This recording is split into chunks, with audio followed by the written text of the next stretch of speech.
collaborating with other staff members to enhance the curriculum for all of her students. She is relentless in making sure that every student has their needs met. I love going into the library or computer lab and watching her teach because she brings the curriculum to life and enriches her students' learning experiences. Kristen leads the Battle of the Books challenge every year for the students at Bridges to participate in. She definitely has a positive impact on the students she interacts with as she continually looks for ways to build relationships with them.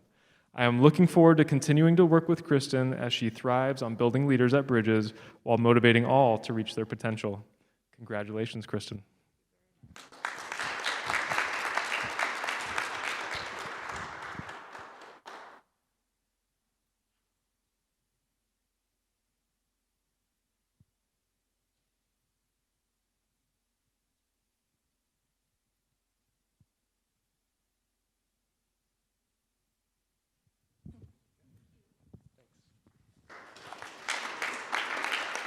Last but not least, Mike Barbadillo, please come on up.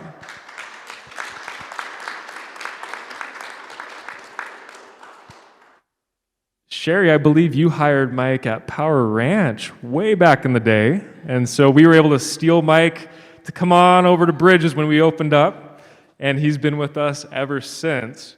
So I'm gonna read off the paper, but Mike has been an integral component of our campus custodial staff as he's served as the lead custodian since our inception 5 years ago. While Mike does a wonderful job of cleaning our campus and ensuring it's sanitized and prepared for students and teachers alike, it's his positive, fun, caring, and charismatic attitude and personality that makes him truly special. Mike is always willing to go above and beyond for the benefit of our students, staff, and community. Examples of this include his willingness to always help with setup and breakdown at events, thinking of and implementing ideas for school improvements, building props for the school play, arriving at school at 6 a.m. to help pass out teacher shirts as a surprise, even though he was scheduled to work the late shift that night, providing candy and cupcakes randomly for the teachers, and always being a relationship-oriented teammate that brightens everyone's day.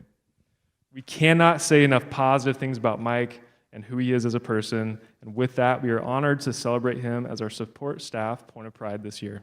Thank you, Mike.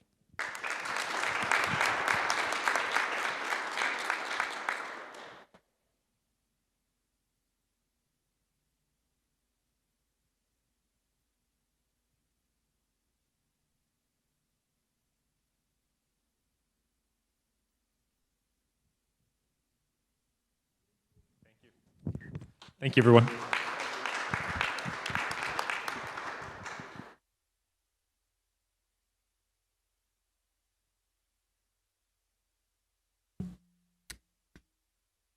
Vice President Reese, members of the board, we have some upcoming events, and we'll let the calendar show that the month of November, next week we have Veterans Day, we have upcoming meetings, and we have a school visit, which we're very excited about this month too. So we've got a busy November ahead of us.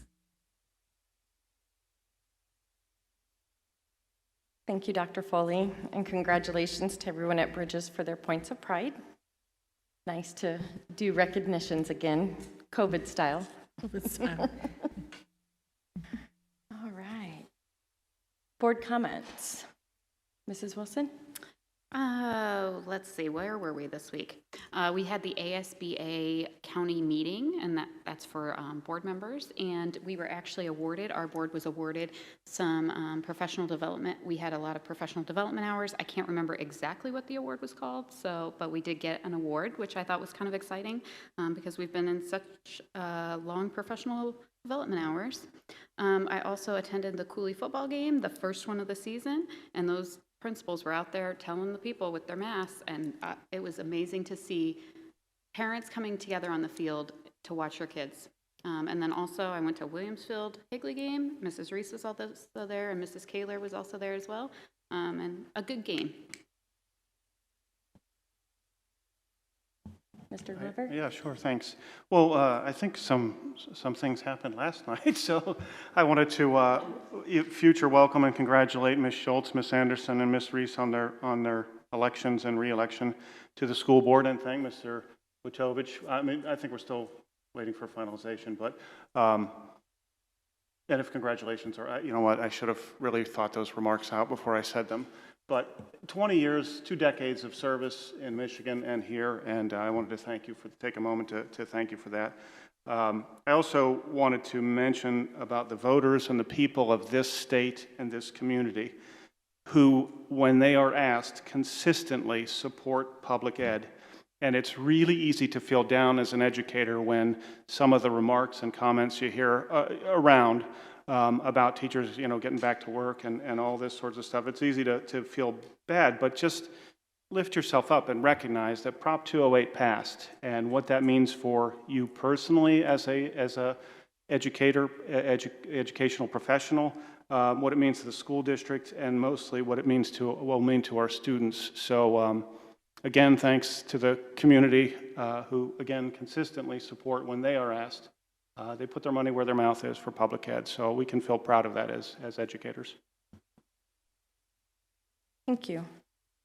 Any other comments, Mrs. Kaler? Mrs. Reese? Yes. Yes, I too want to echo Mr. Glover's comments, welcoming 2 new board members to our community, Mrs. Anderson and Mrs. Schultz, and also your reelection, Mrs. Reese.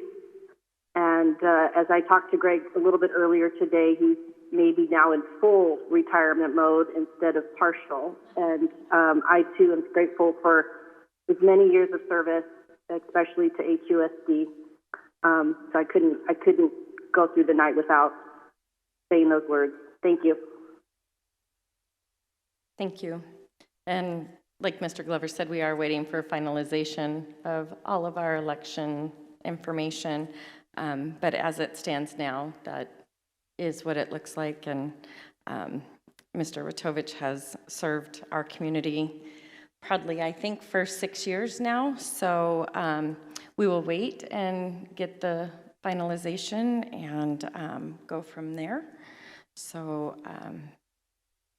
it was an interesting night, to say the least, a little bit different for our elections. So any other board comments? All right.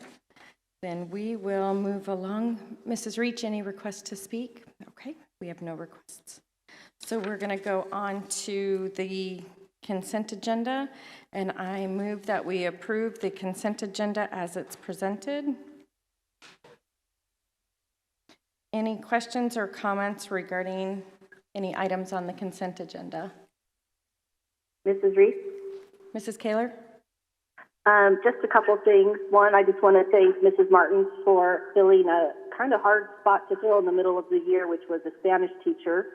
I was confused when I read the board packet, so my apologies to her. She knows what I'm talking about. But really happy that we were able to secure a Spanish-speaking teacher in the middle of a semester. And then also 6.5, the list of qualified evaluators. I think there's been a conversation in the past, and I just kind of want to reiterate that any teacher needing a different evaluator that might come their way, that those are definitely conversations that the board welcomes for our teachers. If there's any kind of personality conflicts or professional differences, we just want to make sure that our evaluators are also lined up with the appropriate teachers. And then my last, I guess, a little question is, how are we evaluating our online teachers this year? Thank you. Vice President Reese, members of the board, President Kalar. It's a good question, and I will be honest and say we don't have all of the dynamics worked out, but we were fortunate that Strong, who we currently use in terms of our evaluation system, did send us a few weeks back some guidance in relation to remote learning and online learning and how we can look to put ourselves in the classroom and still evaluate. It's going to be different with our elementary because our online learning looks a lot like remote learning versus our secondary where that's asynchronous and where we're going to have to sit down together and talk a little bit more about those standards. So I've already I've already discussed part of this with Mr. Lotzenheiser, and we're going to be going from there and meeting with our secondary principals in terms of what other tips and tricks, for lack of a better word, we continue in that line with our online components. So I don't have all the answers, but we're working on it, and we can update you in a superintendent's report.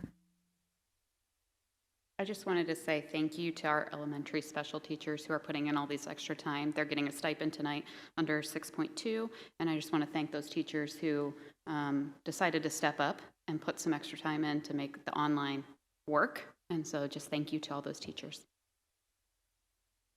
That's a good point, Mrs. Wilson. I don't think people realize that we have a lot of teachers who are doing both elementary and our middle and high schools. We have a lot of teachers that when the ask went out, because we wanted to try and provide as much as we could in our online environment and really try not to be limited for our children, we had a lot of those teachers step up and answer that call. So thank you for pointing that out, and we appreciate their hard work, and so I hope that we continue to recognize them.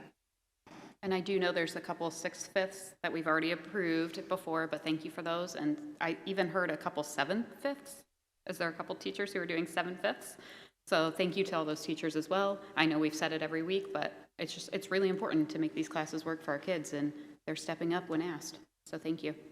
And it's new territory for everybody. So they're paving the way for sure. Any other comments or questions regarding consent? All right, all those in favor? Aye. Aye. Aye. Motion carries 5-0. All right, we're going to go on to action and information items. I move that we approve the second read of policy IJOA, which is the optional student travel. Questions or comments regarding this item? Just a few weeks, it was months ago now, that we had a work study on this. So if anybody's questioning what this is, they can go back to that work study. I think it was February, Dr. Foley is saying. So if anybody's questioning what we discussed and all the information, it's back in our February. It got a little pushed because of COVID, but it is there.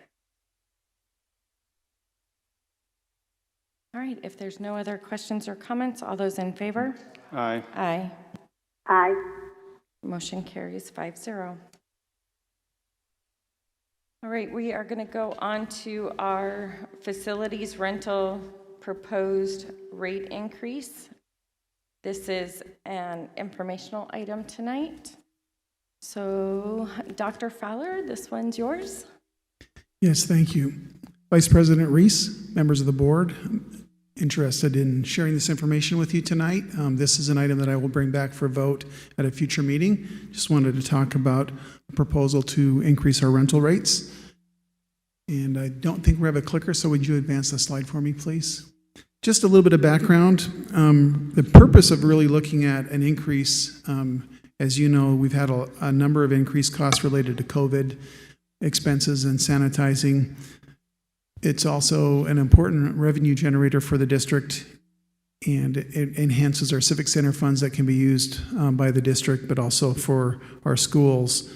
We're also looking to set aside some of these funds for individual campuses for beautification and also for some site discretion. We have looked at surrounding rates, comparisons with Chandler, Mesa, Gilbert, and Queen Creek. And also, our rental rates have not been adjusted since 2017. Please advance.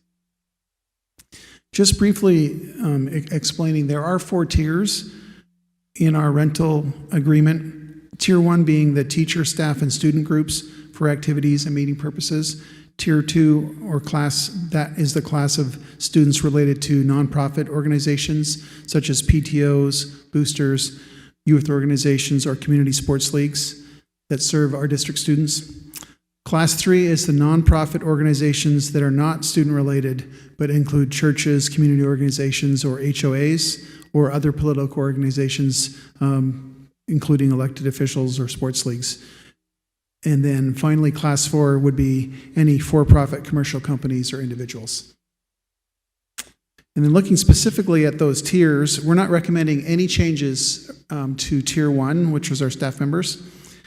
Tier 2 is the area where we're looking at the most of our increases, predominantly in the area of gymnasium rates, and you'll see the adjustments there for elementary, middle, and high school, and then also for our football field rental, and then a custodial fee increase, and then also an increase to the opening and closing fee. The opening and close fee is just a one-time fee that's charged each time for an event, and the custodial fee is an additional charge to the rental that's provided. Tier 3, it's the custodial fee and the open and close fee that we're recommending for increase. And Tier 4, the same, the custodial fee increase and the open and close fee. And just addressing the revenue sharing with schools, going back a number of years, Higley used to share the Civic Center funds with schools, and in previous leadership that had changed, and it's our recommendation to get back to the place where we share the revenue with the sites. We did, in our comparison, look at surrounding districts in terms of if they share their revenue, and we found that all of our surrounding districts do share their revenue, and that's at a rate between 25 and 50%. And so we'd like to begin providing our schools with a 30% share of the rental revenue, and propose to do that beginning in January of 2021. Again, that I think is something that would really be beneficial for our campuses in terms of the beautification, and then also give some discretionary funds for our sites to make some decisions to do some items that, as you know, the budget is limited, so that give them an opportunity to enhance what they're provided at their campus. And I'll answer any questions at this time. Dr. Fowler, I have a few questions. Yes. So for our PTOs, can you explain when they would have to rent their facility? Do you know? Because they were listed in the Tier 2 group. An example might be maybe there's a special clinic that they're putting on as a fundraiser that goes beyond maybe what their coach is doing, or maybe a special event that requires them to use our facilities. I wouldn't think that it's often a time that we rent them out to them, but there is a process if they want to use it for special events. So that's not including their regular meetings, that's not including any campus stuff, the festivals or anything like that. That's if they're choosing to do like a fun run outside of a school time, open up to the community type fundraiser. That's correct, yes. Okay. And then my other question is, I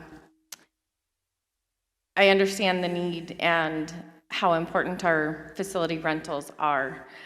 I have a concern, though, that we're not putting our schools and our students first.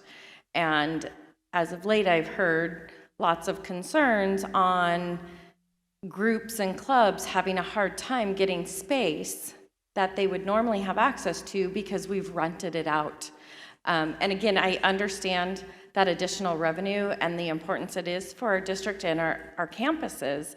However, they're our students campus first. And so is there something in place, especially as we look to potentially change these rates, that we can have more guarantee, if you will, for our own students, our clubs, our sports?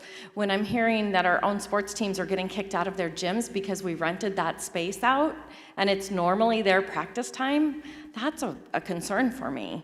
So I want to make sure that as we do these rentals, that we're making sure that we're not taking that away from the students that are already on that campus. So is there something we can look at putting in writing there? Vice President Reese, I agree with you completely, and we do have it in our policy for facility rentals, and so if there's individual cases, certainly our extracurricular programs would take precedence over any rental facilities, and so we shouldn't be renting facilities at the expense of any student practices or club groups wanting to meet, and so if those are situations we can talk offline, I can address those, but no, the use of our facilities is for our students and our clubs and our groups. The rental part of our facility would be after available times that are available, that they're not being used by our clubs and groups. So we should not be taking opportunities away from our students and our clubs. And so I agree with you completely. And in fact, that's something we work with the sites on in terms of the approval process. And then just adding a couple extra layers to make sure that that isn't occurring. So Okay. I'm completely in support of what you're stating, and that is how we're supposed to function. This is in additional to any openings that we have is when we would rent it. We're not going to rent it at the expense of or the cost to practice time or opportunities for our students on campus. Perfect. So as this goes through, if we can just continue to remind our sites of that as we're dealing with rentals, and whether it's through community ed or our sites. Again, I get this rental income is very important. It is a way for us to be able to provide some additional things to our campuses, and that benefits our students, but it shouldn't be at the cost of our students. So as we look at this, if we can just kind of keep that in there too, please. Vice President Reese, members of the board, one of the things that I would like to share in addition to this is in the theme of processes and procedures that is deeply aligned to our strategic goals here as a board. One of the things that sort of brought forth the need to look at the fees here was, what are our processes and procedures for facility rentals? Let's write them down. Let's go into detail, which caused us to look at practices and what we're refining and where do we need to update. In fact, we've created a PowerPoint to kind of go through this process with principals, and in learning recently about some issues where there were some siloed communications as we're refining this, even an additional approval process involving the athletic director before a facility is rented out, so there's a final check and a site approval first. We're fixing those processes and procedures, which brought up the need for looking at these fees, because again, this is our civic center fund, and we need to make sure that it doesn't cost us to do that. And this needs to, again, we don't want to be the most expensive, but we also don't want to lose money. So we were kind of looking at this as a Goldilocks rule, not too hard, not too soft, but just right. What's the market value? So you'll see that we had done an analysis of others and where were we off in our own rentals of this, where would we recommend improvement. So two-part, processes and procedures and how we're renting, and then the fees. And tonight we're looking with you at the fees where we saw we might need to make some adjustment when we do rent them. Perfect. Thank you. Mrs. Kaler? Yes, I was just going to say that Dr. Foley and I had talked this last week about some of these very things because the situation came up. And we want to make sure that we are taking care of our own first and foremost, especially those of our boosters and sports and things that parents are investing into our fields and into their programs. And then if you have somebody come in and that doesn't take care of it the way we do, it's very disheartening. So I commend Dr. Foley for getting a meeting together right away and trying to make sure that we, moving forward when it comes to community ed, that there is a more communication between all parties involved. Thank you for that. Will we get a chance to see this presentation before we vote on this item? The presentation you were talking about that you're going to give out to principals on the order of, is there a way that we can maybe see that before we vote on this? And again, two pieces. Vice President Reese, Member Wilson. Yes, two pieces. The presentation for the principals is really for them to know their process for what we're going to follow. What we could do is, because it's not connected with its processes and systems, not fees. So this is a fee item you'd be voting on, but what we can do is put it in a superintendent report for you to see. The presentation that's being provided to principals, we also could do it as an information item, and we could talk about what those processes and procedures are. But for voting, this would be for the fees, and we would only be recommending, as you saw, which one's in the tier. So the good news is in our analysis, there weren't very many recommendations of adjustment we were making. We just needed to make sure we weren't losing money in the cost that it cost to open, to close, to clean, to staff it through community ed. Thank you. And the only reason I brought it up is that if we do even need to look at higher fees because we may have more restrictive time. I mean, that's the only reason I brought that piece up at the same time with the fees. So if we're comfortable with the amount of available time we have for outside rentals, if we're taking care of our own, and that these fees will cover our costs and help support the schools a little bit, then that's what I'm asking. Thank you. Any other comments, questions? All right, thank you, Dr. Fowler. Thank you. Then we are going to move on to our 7.3 Quarterly Special Education Day School Report.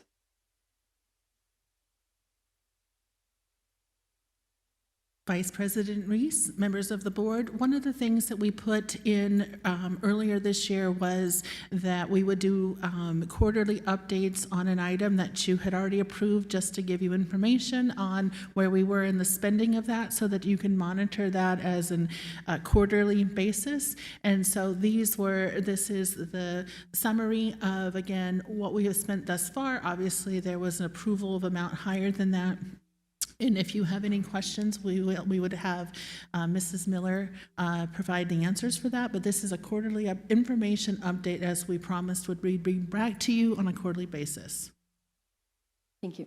Mrs. Miller, just briefly, can you just go over so that our community can understand that we have students that we are responsible for educating that in some instances we can't keep in-house? And so can you just briefly explain what these expenditures are for? We have a very small group of students that have special education needs that the IEP team makes the determination that those needs would be best met in a facility that specializes in the type of need the student has. As you can see on the board, these are all of the private day schools that we currently use, and all of them service kids with varying disabilities. Some students that go to one would not be able to go to the other based on their need. So once the IEP team makes that decision, those students are placed there, and we pay a tuition for them to attend. We still do collect their ADM, but part of that is used to fund the tuition for the private day school. Perfect. And just to clarify, typically the ADM we collect does not equal the cost of what we are paying for a private tuition for the education for these children. Is that correct? Unfortunately, that is the case. Okay. And then this is much lower than it used to be, because we have moved, with your help and guidance, we have been able to move more services within our schools to serve our special need population in our own schools. That's correct. This is right now sitting at about just under $800,000 less than what we've paid in previous years. Perfect. Thank you. I appreciate the information here. Anyone have questions? Mrs. Miller? Wilson? I just wanted to say thank you, because I know that this is your baby and you take really good care of it, and I never worry about these kiddos because I know you always take really great care of them. So just thank you. I appreciate that. Thank you. My team is pretty amazing, so. I was just going to add the same thing. Thank you very much, Mrs. Miller, for all you do in special education. You're a great communicator with our parents and our students and staff, and I appreciate your information for us. Thank you. All right, then we will move on to 7.4, our Human Resources Quarterly ESI Report. Ms. Martins? Good evening again, Vice President Reese, members of the board. Similar to what Dr. Foley said in regards to the update of information related to Ms. Miller and her special education area, this is the same underneath Human Resources. The board approved us to use ESI as a vendor for our substitute teachers as well as our rescue subs back in May, June for this fiscal year, and this is where we're at right now. We've totaled paid out at about $64,000, and the amount approved was about $1.2 million, and we have about $1.1 still left. It's early, although we've finished first quarter. The billing of that component actually does take a little bit of time too, in terms of processing and doing all of the reports. In addition, I'd like to note that this also includes our rescue subs, which is new this year for us. We have not had rescue subs in the past, but because of the concern related to COVID and absences happening throughout the district, we did create rescue subs at all of our sites. Unfortunately, there's one site where we have not been able to fill that position. However, we've been able to fill them at all of our other sites and seem to be operating fairly well. Ms. Martins, have we had, I understand we haven't been able to fill out the site, the permanent rescue sub. Have we had issues getting subs from ESI at all? I would say that the issues that we've had is more along the lines of we have subs, but they don't always want to work. Depending on the circumstances, the time, I would say the culture and climate of what's happening with COVID, if their numbers are increasing, there's individuals who have decided and opted that they're not comfortable when we reach out to them. Unfortunately, we've largely been okay. There were a couple of weekends where it was a Monday, Friday situation where it was a little difficult, but otherwise we've been able to maintain it and or pull subs from one site location to another site location. Thank you. Any other questions? Okay. Then we will go on to 7.5, the review of the 2021 and the 2022 budget preparation calendar. Dr. Foley?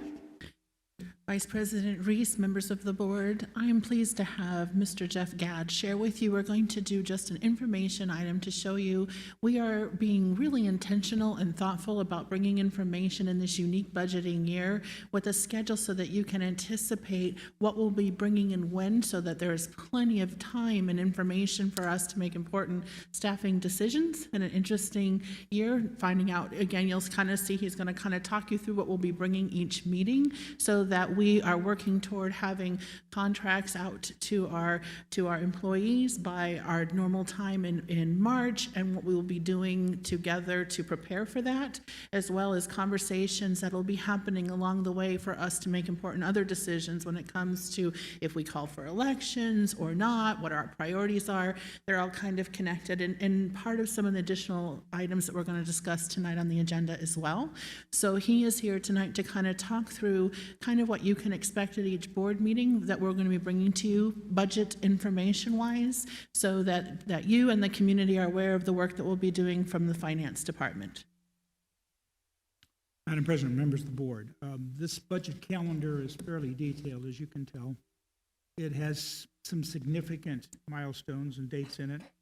I believe all of the dates here are board meeting dates, so it's intended to be an update for you at each one of the board meetings. As Dr. Foley mentioned, there are several goals with this calendar. It allows us to do, it allows us to do the teacher contract issuance process March 10th. And of course, that's intended, as you well know, to try to attract and retain teachers earlier than others might, and gets us with less, we'll wind up with fewer openings at the end. It also creates a planning process for capital outlay. It's got a review process of the current capital budget that's granted to the district on a per student basis. That's district additional assistance for some of you who may be into that topic for a while. And then it also talks about, as you can see in February, after we've passed the capital budget that's granted to the district annually, it then shifts to a review of what overall capital needs does the district have, and what the board would like us to pursue relative to elections. The subject of elections is pretty important because most districts are unable to satisfy their needs with simply the annual capital budget. It just is not enough money. It's also money that has been taken, some of that money is taken back by the state that still has not been fully restored. So the capital outlay budget override will be discussed later on in this process, and then we'll try to couple that up with a discussion of a potential bond election. By having both of them side by side, because both are interchangeable in terms of what you can use the money for, it's helpful to get the planning process where all of it's in front of you rather than just pieces. So you kind of know what's available, and if you're going to schedule it or plan for it in multiple funds, you can do that because there'd be three funds at this point: your regular capital budget, your capital outlay override, and your bond. And that relates back to some lease payments, I think, that the district is currently making from M&O. Most districts are not doing that, as you well know. And obviously, those monies could be spent on program. And maybe we can figure out a plan, that's our hope, to maybe restore some of those funds back to M&O and not do that significant $6 million annual transfer to capital. This state spends, as you know, somewhere in the neighborhood of 49th in the country as to how much it spends per student. And the last thing you'd probably want to do is to erode that low spending level by use of that capital money when it's intended for your operational budget. So you can see the outline here. We will be bringing to you at the next meeting a projection of next year's budget, and some of these are not easy to come by. They are assumptions and they are projections when you're this early in the year, and some of these budgets are reliant upon what happens with the economy. So it's got some complexity to it, but I think that it's better that we talk about it and have a planning process than not. And I don't think any of us want to have surprises if we can help them back in the spring, or not have for the board options that they've told us about that they want to implement for next year. And so it works, I think, both ways. I would point out a couple of key dates. June 9th is the last date that the board can call for a capital outlay or a bond election. And that would be held the following November. So if that capital planning process, the calendar is intended to try to get some different scenarios in front of you to look at to see if you want to pursue the election process. But that date comes fairly early. So you have to have first studied it to know what you want to do the first part of June in order to have that option then in November.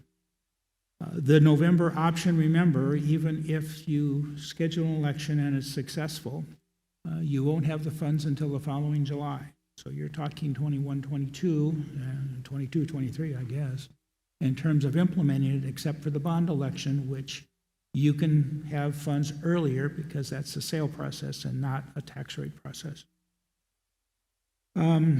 I think that kind of summarizes it. You'll find that we have 4 meetings in this schedule dealing with M&O, and that is the budget of concentration at the front of this schedule.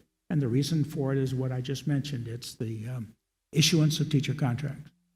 So if you're going to approve a salary schedule and authorize that contract issuance process in March, we're going to be talking to you very soon about what we think the projected monies will be in M&O, what we think the obligations might be in M&O for next year, and we've done that on 4 different board meeting dates. And so we would encourage you to, after we have that review, each of those meetings, to let us know what you want as additional information or some things that you see that you don't want to pursue, that's a good time to tell us, and we'll know then from a planning standpoint. Once the M&O budget is underway, then you will start to see capital outlay show up. And that's going to be a planning process that deals with the regular annual capital budget the district has, and then we'll try to focus at the end of this calendar on the capital outlay override and the bond. I think that you'll find the process extremely educational and helpful, and you'll feel that you've had plenty of time to study what these issues are and can give us some direction accordingly. So with that, Madam President, anything that you want to ask, I'll try to answer for you. Dr. Foley, can we make sure Mrs. Anderson and Mrs. Schultz gets this information as well? Yep. That if in fact they are joining our board in January and we have a lot of informational items before then, I think it's important that they receive that. Absolutely. Vice President Reese, yes, we will make sure that they get that information. And what we thought was that this is very important too, because it will allow the board and community to hear information 3 times in a public forum prior to any decisions being made. It will also allow us to have information along the way to have community forum or staff feedback and, employee information along the way too. So this is a really transparent calendar of progress as we work toward that. So we'll make sure that our potential new board members have this, as well as everyone's aware that this is our plan. Any other questions, comments? Mr. Glover? Always, but only 2 more times after this. This isn't really, you don't have to pay too close attention, Mr. Gadd. This is more probably for, I'm going to talk about evaluation process a little bit. It is a tight market to try to find teachers, as you suggested, and so what districts have done is move them earlier and earlier and earlier and earlier.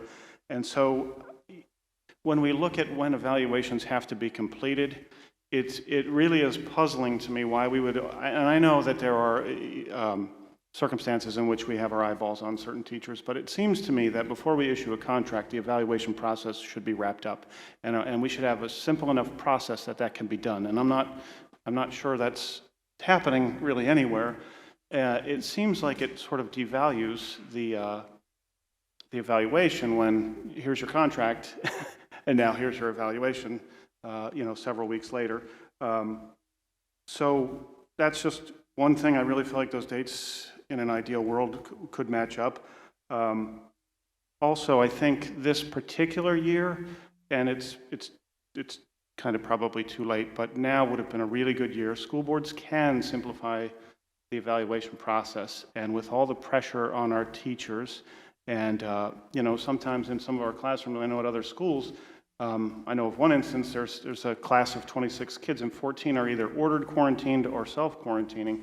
So you have the teacher reporting to work every day, but it's also preparing work for those 14 kids in an online kind of environment the best that she can. So the stresses and the pressures that principals are feeling and teachers are feeling, it would have been nice to simplify it. But in general, my feeling on evaluations is they really could be simplified in Arizona, and it would be better for everybody. And we can really focus on the handful of teachers that we do need to focus on when we do need to focus on them, rather than doing everybody year after year after year after year. So, thanks.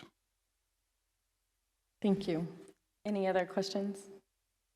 Thank you for putting this together. It's good to be prepared and know where we're going and have target dates and the expectations. So thank you. Mrs. Reese? Yes, Mrs. Kaler? It's a chat off topic, but perhaps we could talk about just a brief timeline on our hiring process for our financial department real quick, because I know that is happening right now. Did you get that, Ms. Martins? I think she, let me help. I think she's talking about what your hiring deadlines and things are, your timeline is for hirings, right, Ms. Kaler? Correct. As it joins in with the financial planning dates. I understand your question correctly, Ms. Kalar. What we're doing right now in terms of looking at the broader picture, we are looking to plan a virtual job fair.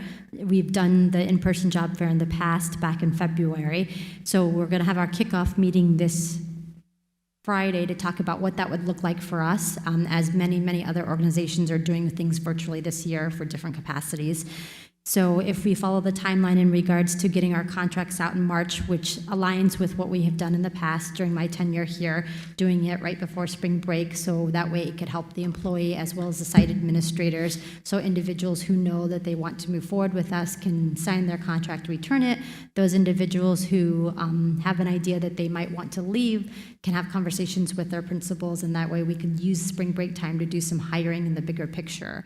So I will say it's unique in the sense that we are moving a little bit earlier this year than we have in the past, but I think it's for good purposes and good reasons, and will set us up better financially as we plan for all these other things and for our teachers to know in advance too. So if I understand that correctly, is that what you're asking? It was kind of hard to hear, but I think so. Okay, thank you. I apologize. We can chat later too. Well, and Ms. Martins, you're working obviously with us with this budget with Mr. Gadd on not only our contracts and our retention, but our future hiring needs and what you foresee. So you're having those conversations that will come into this calendar, so we still have the information for these deadlines on what you see our future need being and kind of what you need earmarked from a new employment standpoint. Absolutely, Vice President Reese, members of the board. In regards to our timeline, like I said, we've shifted everything a little bit earlier. Previously, we would look for staffing requests sending out in December for January. We're doing it earlier. We're looking to do that out actually here in November, within probably the next couple of days or next week, asking them to return them in December so we can then align what we might think we need for future staffing with what current FTE we have. Something that Mr. Gadd has brought to us in regards to his expertise is really kind of taking an assessment and look back at our staffing standards. And we've been working this last few weeks in the HR team in regards to identifying the number of allocated FTE, the number of vacant FTE, as well as those that are filled FTEs at each site and department district-wide, and determining what those numbers look like in terms of size of students and enrollments in areas to where there could be potential shifts as a result based on what enrollment will look like next year and what we anticipate that will be. Perfect. And then we'll see all that as these timelines and these dates come within our budget discussions. Thank you. Any other comments or questions? All right, we're going to move on to 7.6, which is the preschool proposed tuition increase for the 2021-2022 school year. It is not a legal conflict of interest, but I have a strong opinion of the viewed conflict of interest, so I will excuse myself for the conversation. Ms. Wilson will facilitate this part of the meeting. Thank you. All right, I think you're up, Mrs. Gleason. So, I'm sorry. Board Member Wilson, members of the board. One of the things that and again, you'll notice there's a theme here tonight when we're looking at community ed, we're looking at processes and procedures, we're looking at an analysis of what we're offering, what it does it cost us, how do we continue to offer it without it impacting other budgets. The need for this conversation, again, this is an information item, but we have the lovely Mrs. Gleason and Mrs. Richards who want to talk with you about our preschool programs and their proposed tuition rates for us to vote on in a future meeting, but an information item tonight. Okay, we're excited to talk to you this evening, board member Mrs. Wilson, members of the board, President Kaler, cabinet, and community. I've got one word to express my gratitude to these early childhood development directors, teachers, staff members. So will you go to the next slide, please? This has been a very interesting year. We would have all not believed this a year ago. On March 23rd, we were forced to close our early childhood development centers due to COVID. But our teachers and our paraprofessionals did not stop. Under the amazing leadership of Miss Gleason and Miss Utley, they kept teaching their kids through an online platform. And this was during a time where we weren't collecting tuition. But these teachers wouldn't let go of the kids, and I think that says a lot. This continued because on July 27th, when our kids began remote learning, our preschool staff stepped up. They worked with Kids Club and food services. This went on from the July 27th date all the way to August 17th, when they had another opportunity to step up. That's when Governor Ducey said, "You will provide targeted services for students that need support." So once again, here comes Team Preschool to basically save the day. And they were very gracious. The kids and the families were so grateful. We are happy to announce that both Sossaman Early Childhood Center and Cooley received funding from the Child Care COVID-19 grant. And this was to bridge that gap in tuition that occurred. To date, each center has received $45,225. In addition, they are looking to receive another $15,075 by mid-November. So we just kind of wanted to frame the important role they play in our district. They get our kids ready for school, and those teachers are outstanding. So anyway, tuition is set for this year, but we're here this evening seeking a tuition increase for the 21-22 school year. So our next slide this evening is showing our full day comparisons. So we wanted you to see what our surrounding districts are charging. And I did just realize that Gilbert is not on there, but I do believe in some additional materials that you have that Gilbert is in there. So I want you to notice that the hours per day for our days per week are 5 hours or 5 days per week. And then the hours per day does vary within the different school districts. And then of course the price per hour. And then if you would notice as well that our proposed tuition rate still leaves us very competitive as you look at other centers. And Gilbert, their full day is $720 and it's $5.14 an hour. Next slide, please. Okay, and then this slide shows our half-day comparisons. Again, a little bit more consistent there as far as the hours per day for each of the programs is 3 hours. Days per week varies just in Mesa. They have a 4-day-a-week program, but as you can see, the price per hour for each of those. And Gilbert's is, they charge $320, and it's $5.33 per hour. So our proposed rate still keeps us very competitive. Okay, next slide. Okay, and as we look at this slide, what we've taken is all of the programs that we offer in Higley for our families, and we wanted to show you those comparisons as well. There isn't another district that offers quite as many programs as we do, because we know that our community has a need for a variety of different programs, and we wanted to make sure that we're serving all of them. So you can see, again, the different rates. The hours per day are consistent with our full day, and our half days are all 3 hours per day. What we've really tried to do as well is to keep the increase under 10% for each of the programs. Okay, next slide, please. All right. We thought we'd get you with this cute little girl here. Pretty much sums it up. Our staff members are very important to us, and we want to continue for them to receive a 20% discount. This equates to, for a full day program, $130 off per month. With the proposed increase, it would be $142 off a month. This is important because over the course of the year, obviously, currently, they receive $1,300 off a year.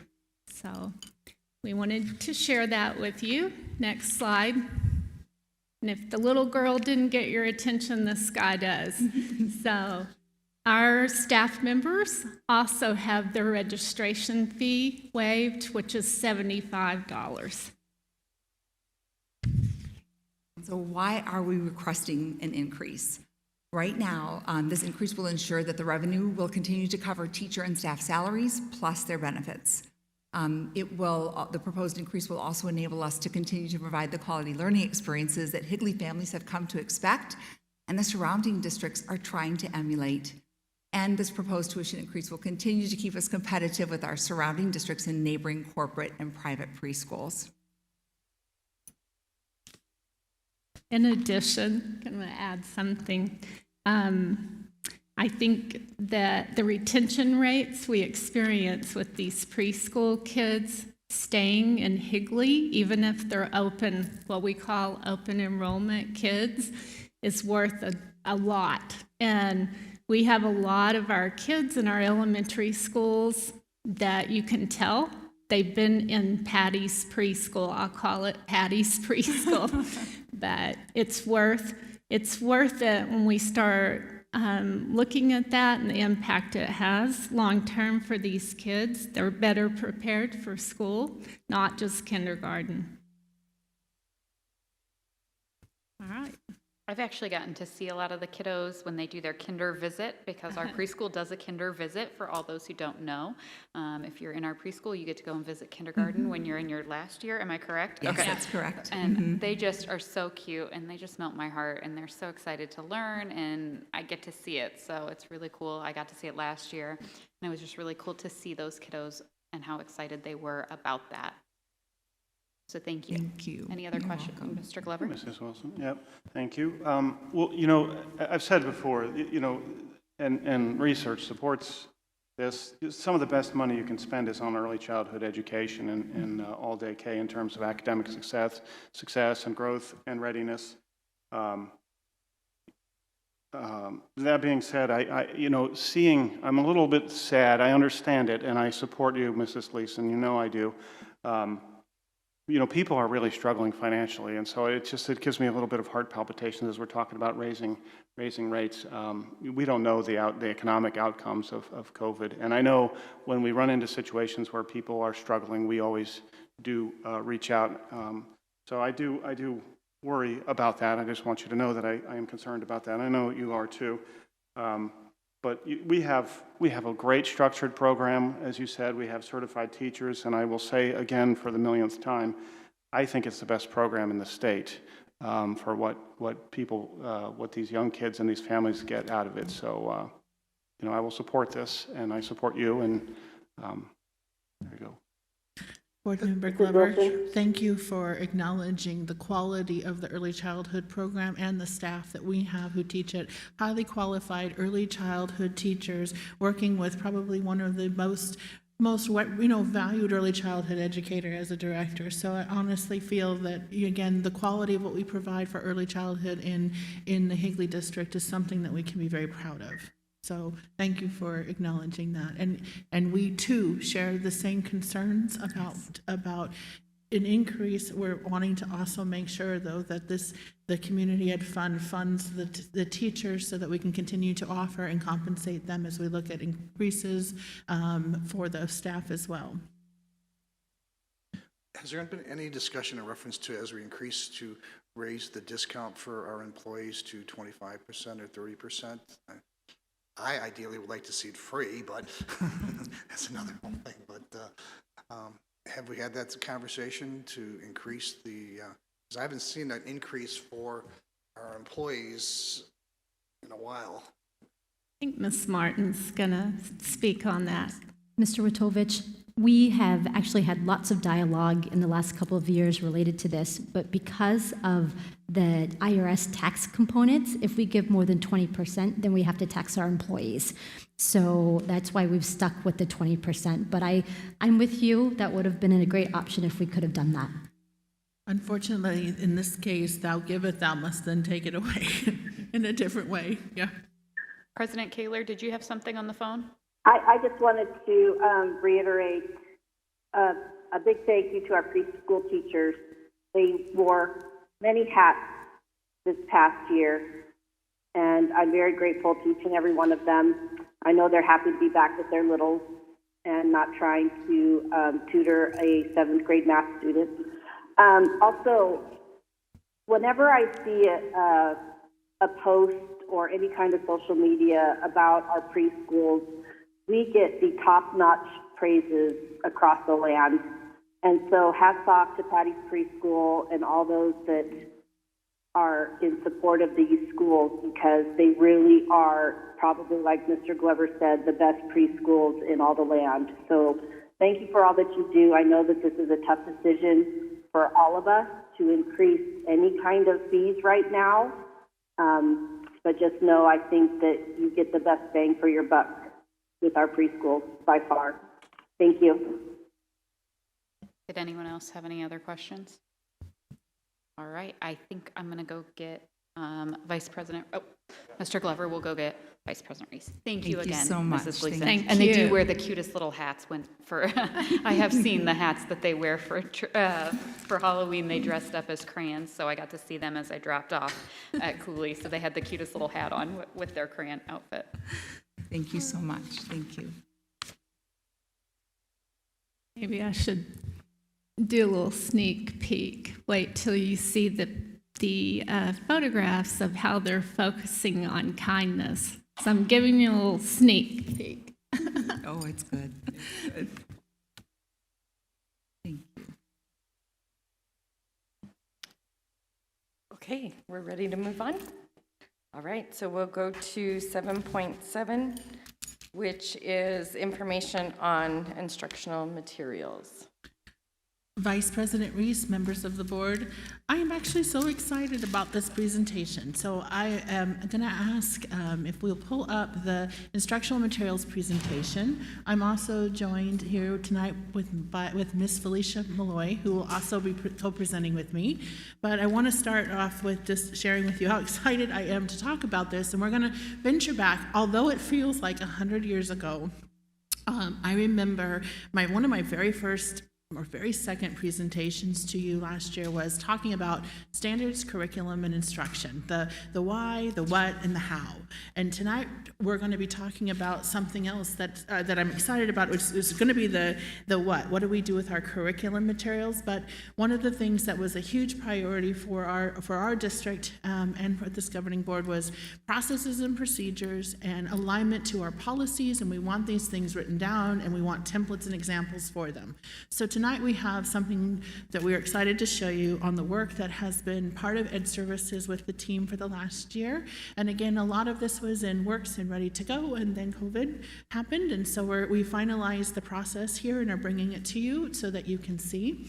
So if you can move forward a slide, please. Okay, so we're going to talk about supplementals and we're going to talk about core, because these are both essential pieces and there's processes for both.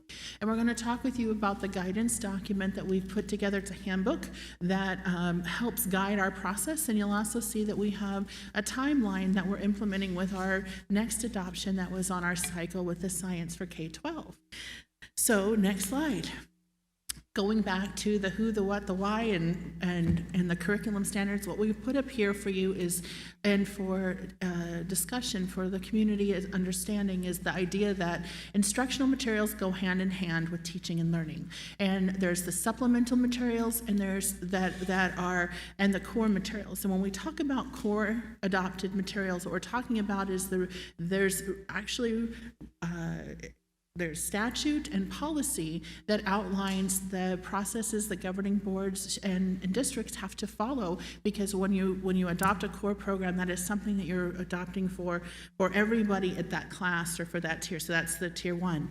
Supplementals, though, are also important, and they too have an approval process, but supplementals are a little different because they're based on need. One size, as we know, does not fit all. There is not one curriculum program out there that will fit the needs of everybody, and education has come a long way from the day where you open the book and you read the script.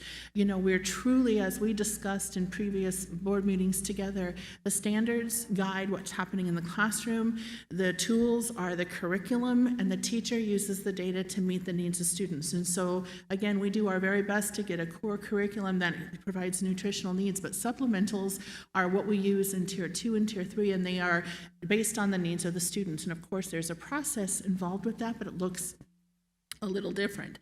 So again, our tiers of support of instruction also align with the tools that we use and how we use them.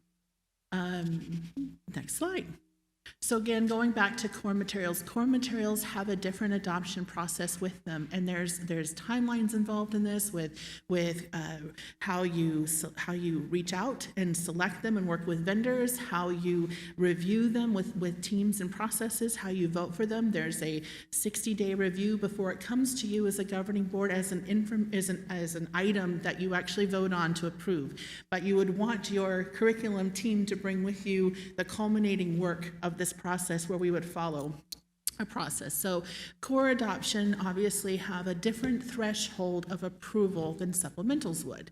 And again, we have statute and policy that guides our handbook that everything's aligned to. Next slide. Now, supplementals are also, supplementals there tend to be more of because they're not buying them for every child, for every situation, for every school. It's on an as-needed basis. They too should have some level of curricular alignment and approval, but because of their very nature and sometimes how they're funded out of different grants or site funds, they do not go through you obviously approve them in a ratified voucher. You're aware of the expenditure, but the expense is not huge unless it's over $100,000 in which it would come to you per our policy. Normally, these are ratified. They're done through different grants, funds. They're intended for specific purposes. Ed services should know who, what, when, where, and why, but it's a different process because it's intended for a different use. The tool is really as needed. So when we think about supplementals and we think about core, they're both really important in how we use them. One of the things that we've worked really hard on in our district is figuring out what do we have and where are we using it and where are we in the adoption cycle. Because sometimes budgetary things happen that cause priorities to shift or standards change or needs arise or information causes us to have to look at our resources a little bit differently. So, thank you. On our website, one of the things you'll see that's been added to our staff, on our staff side, under the educational services side, are some great resources. One, the new handbook for the processes that we're using for our adoption process for core materials. And we'll talk about what that includes in here just a little bit more, but it's guidance as well as sample letters and what happens at each phase, so that not only does it keep it in alignment with the legislation behind adoptions, but also our policy, but also our internal processes and procedures written down. You'll also see two other lists. You'll see the elementary instructional materials that are listed by content area, identifying if it's an adoption or a supplemental that we maintain and oversee. We now have tightened our process so that all things, regardless of the fund for supplementals, Ed Services knows what we have and where we have it. Knowing that supplementals will not be identical at every school, it's based on need, based on student, and we want to make sure we're using the right resource for the right need. So again, this is something that is also now on our website that we're proud of, that has just been updated and modified so that it's there for our staff, and we'll also make sure people know that it's available.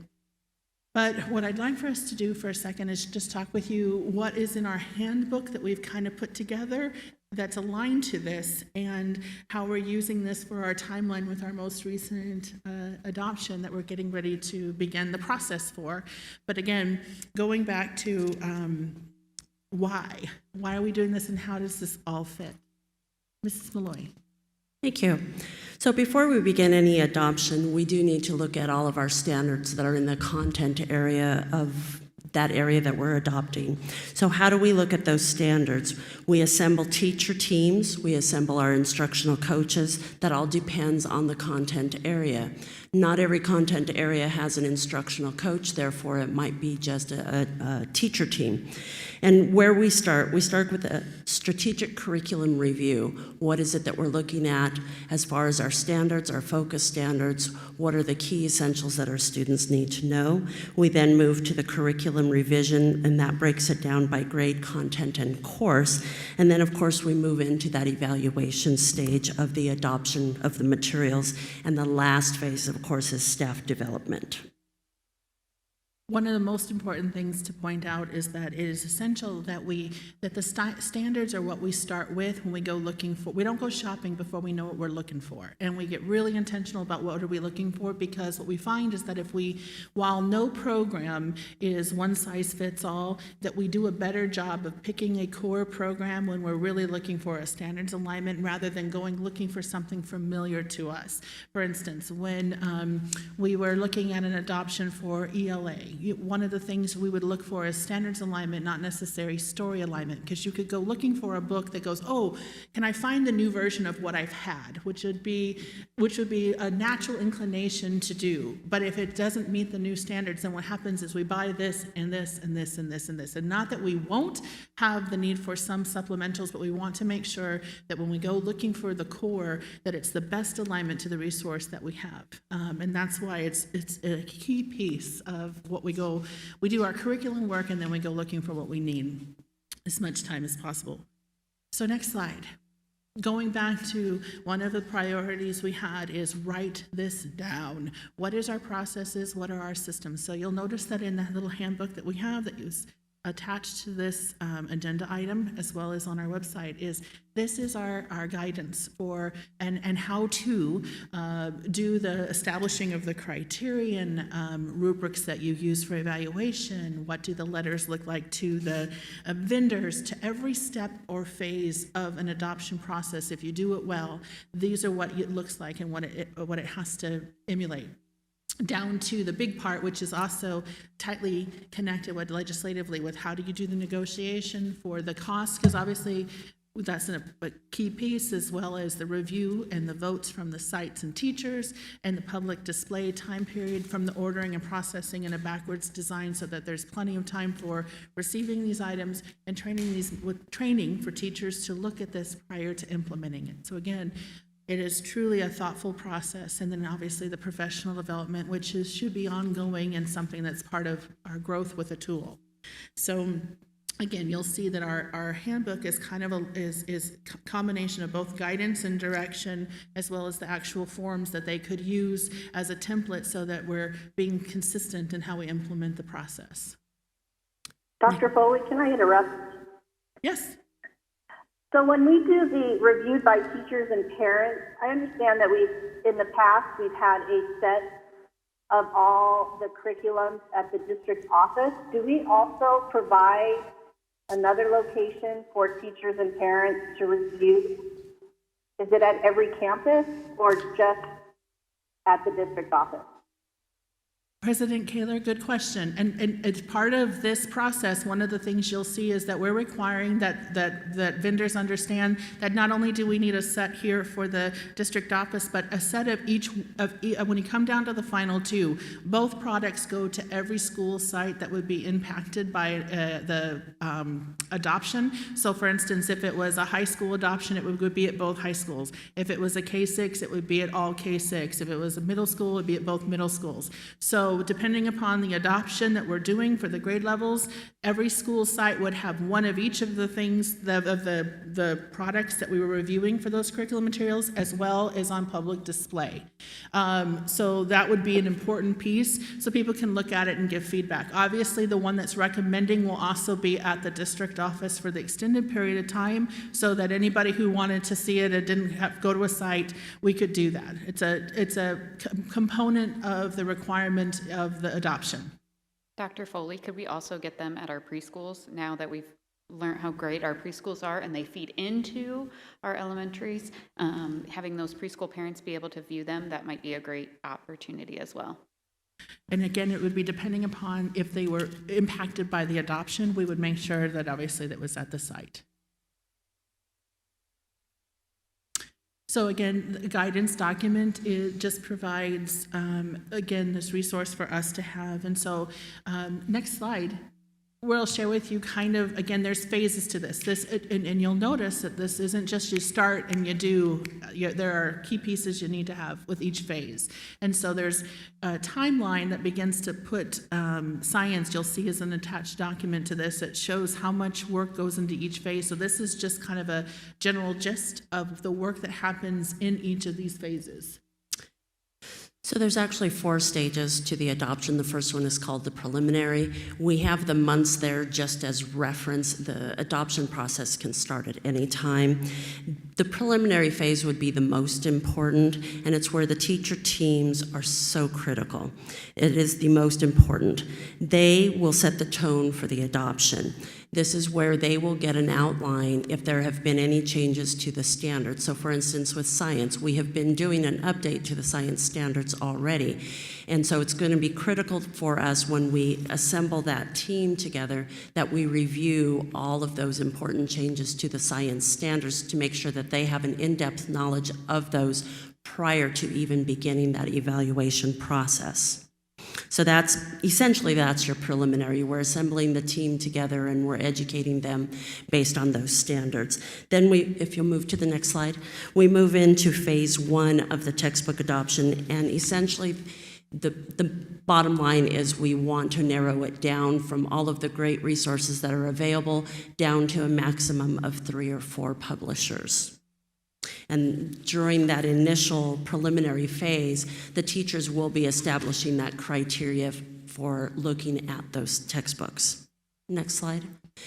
Going on to phase 2, we're going more in depth. At this stage, we're looking at how will this textbook be used within the classroom. So now we're looking at all of the intervention that's provided in there, all of the enrichment that's provided within the textbook, and taking a look at the diverse needs for all of our students. Key here is the negotiation with the 2 final publishers. So at this point, we're trying to narrow down to 2. And unfortunately, one of our considerations is cost. So we've made sure that throughout all of this, that cost is listed in every phase, because it is not a good thing to arrive at the end and know that you can't afford the book that you want. Right. So what happens is that we use the criterion for what do we need, what do we want, and what can we afford. And of that, and again, we want that alignment there, but we're not going to send something out for you to vote on to have you come back and say, we fell in love with this resource, oh, we're so sorry, we can't buy that. So again, that's why that's part of this phase 2 as we narrow it down to our phase 2. Next slide. We then go into phase 3, which is like, whoo, this is where it gets down to the legislative pieces that we've got there. We have a vote from sites that bring recommendations. We get feedback. The final one, again, there's that 60-day review. So you've had, from the time we've made some decisions before we bring it for approval, we have 60 days, and then we make a recommendation to you to approve this. This being one of the things that makes it very different than a supplemental is the extended process and phases that happen prior to recommendation. But this is great because we can come to you as a committee that says, here is the work and what we've learned along the way and our support for this recommendation. Obviously, then upon approval, a recommendation is made, and then we begin working on the in-service and the receiving of the materials. So that's for phase 3. Dr. Foley, can I jump into the weeds for a second? Certainly.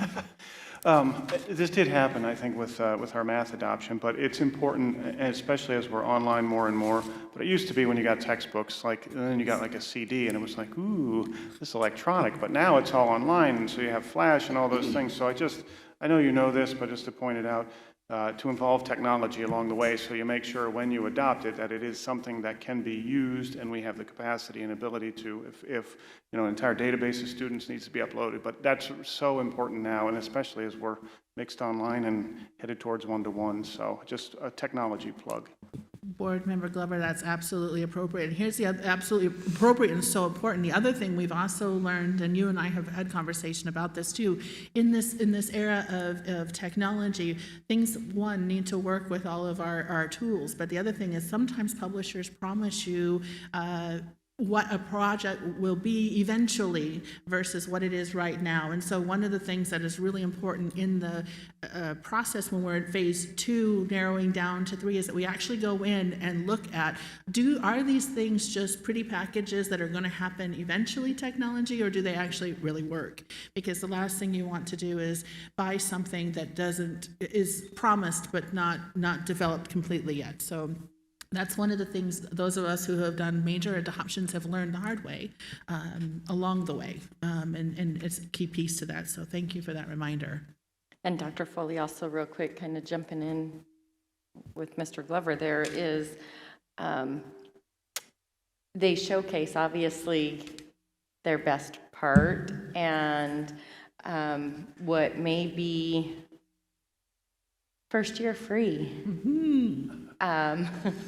What we learned with our math adoption when Alex was included in when we purchased it, but then it was an ongoing purchase to continue to use it. And so, again, like Mr. Glover said, I know you guys know all that, but it's just worth repeating and mentioning that, especially, you know, a lot of these publishers, they've already been working to move programs more online, more electronic, and you know that's happening even faster right now. And so, yes, it's important that we know what we're getting, what's an ongoing cost, what's included, and things like that. So when we start using a particular part of a curriculum that's not part of the core curriculum and you get used to it, some teachers use it more than others, then you kind of have to keep going. So I know I'm preaching to the choir, but it's something that we got caught up in for sure, and recently. So it's not like that's 10 years past. So it's worth mentioning that it's something, especially with science and things ever changing, that as we're preparing for science adoption, that we're fully aware. Yeah, you got to keep in mind, textbook publishers are not altruists. They are in it to make money, and just remind the people on the committee of that. They are. And hence you'll see when you look in the handbook, again, these just give some highlights basically, but when you look in the handbooks, you'll see the number of steps that are involved to help kind of coach and guide and to get the committee and team to really filter through these things so that it doesn't just accidentally happen. It's part of the process. And hence why we turned it into a guidance document as well as a, policy processes and procedures. You know, one of the other things that we did change, one of the initial things that we had on there was that we were going to have the publishers do presentations from stage 1. My experience has been that oftentimes you get snowed by the dog and pony show. So we have eliminated the publisher showcase until the final 2. Because then it really is looking at the standards. That's why that preliminary phase is so important, because if the teachers are aware of what the standards are and what our focus is, then they're looking at that textbook looking for those standards rather than looking at what's up on the screen and what looks ooh and ah. So that was a big change. The shiny new car. Absolutely. One of the other things that we did change was also we're initiating a parent group. So we will be asking for volunteers to a parent group so that we can also give some of that same education that we're giving to the teachers to the parents, so that this particular parent group can go out and talk to the other parents and say, hey, I got this training and this is what the new standards are. Maybe not to the depth of the teachers, but so that they can have that knowledge and be able to talk about it, so that when they're ready to look at those final 2, they really have the knowledge to look at those final 2 at all of the school sites. I didn't see the parent group in the timeline. Am I missing it in the timeline? Not in this. Okay. This is I'm just like, a I don't brief. see the time. I'm like, I don't see a parent group in the time. And but again, I'm, this timeline is just a snippet from yes, phase and I one, looked in my from other phase one, timeline. from a Am larger I one. missing the other in the other It's timeline? the larger one, and it's in the handbook. So Okay. it again, I missed it when I was looking. Okay, thank you. It is in the handbook. I will Okay. double check to make sure it's in the timeline, but that is, Yeah, I'm like, that I is in the couldn't find it, process. but I definitely could have missed it when I was just perusing this. Thank you. Yep.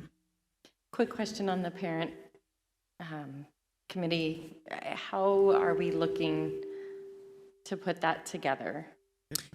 Initially, we were going to look to have the principals recommend a name to us of someone that's involved at the school site. So we'll have a representative from each school site. Can we also have it available that if perhaps it's out there, that if someone's interested, they can contact the district office? absolutely. We have very involved community members that may or may not have children within our school, or may have perhaps a different relationship with their school leadership, and that may be interested in serving or providing feedback. So I just don't want to leave it limited to recommendations if we can avoid that, that if there's any way, if someone's really interested, that there's a conversation and see if they would be a good fit for that type of committee. Vice President Reese, absolutely. Our goal would be is that we have a parent group too who can also get some information for, again, the filters that we're looking for, the standards that we're trying to address, so that when they look at this too, they too are looking at it with the same kind of feedback, so that we also have a chance to get their feedback, because what happens is that the committee, the steering committee of this, and the group committee goes, here's the feedback we've got from the sites, here's the feedback we've gotten from teachers, here's what we've gotten from a parent group, so that we have that information for us when we make a decision at the site level, which is our preferred, and then we bring that up to the district to decide. So we're trying to make sure that when we have in a core adoption process, that we've allowed a process for multiple perspectives to give us information. Okay, so you on the screen you see a sample of our timeline for the science adoption. This today was our very first step. We're bringing you the processes from our adoption, and now we start the work. That preliminary phase, again, is assembling the committee, getting names from all of the schools. Leslie Horn, who's working with me on this timeline, is also preparing a science course on the standards for all new members. So that will be available here soon. And we're very excited. This is just our preliminary stage, but it will be an ongoing process. Next slide. Again, thank you for letting us share it. Obviously, we have a policy on this, there's processes for this, but this is what we've done is formalized it in writing and are starting that process with it. You'll see a long, a year and a half timeline here, so that you have time to go through each of these phases and to do it diligence at a time when we're also trying to embrace appropriate social distancing and being, you know, sensitive to all those things too. But in the middle of important, in middle of urgent, there's also important, and this is important, and we're going to start following this process. So again, information, and any questions or concerns we'd be happy to address. Dr. Foley, just real quick, science is so narrow. I just want to make sure for our high schools and middle schools that it's very content like specific. We only have one physics teacher at each campus, or you know, where we may be limited on teachers that may be also involved in other things. If we can, gosh, I feel like Mr. Glover. If we can make sure that maybe we're perhaps taking something else off their plate, if I don't want to overwhelm them because of everything else that they're doing, besides everything they do, besides online, that they're the expert in their field. And now we're asking it, this is going to take some time and dedication. And obviously, when we're looking at curriculum, we want to get it right. And science is so specialized what we're asking for.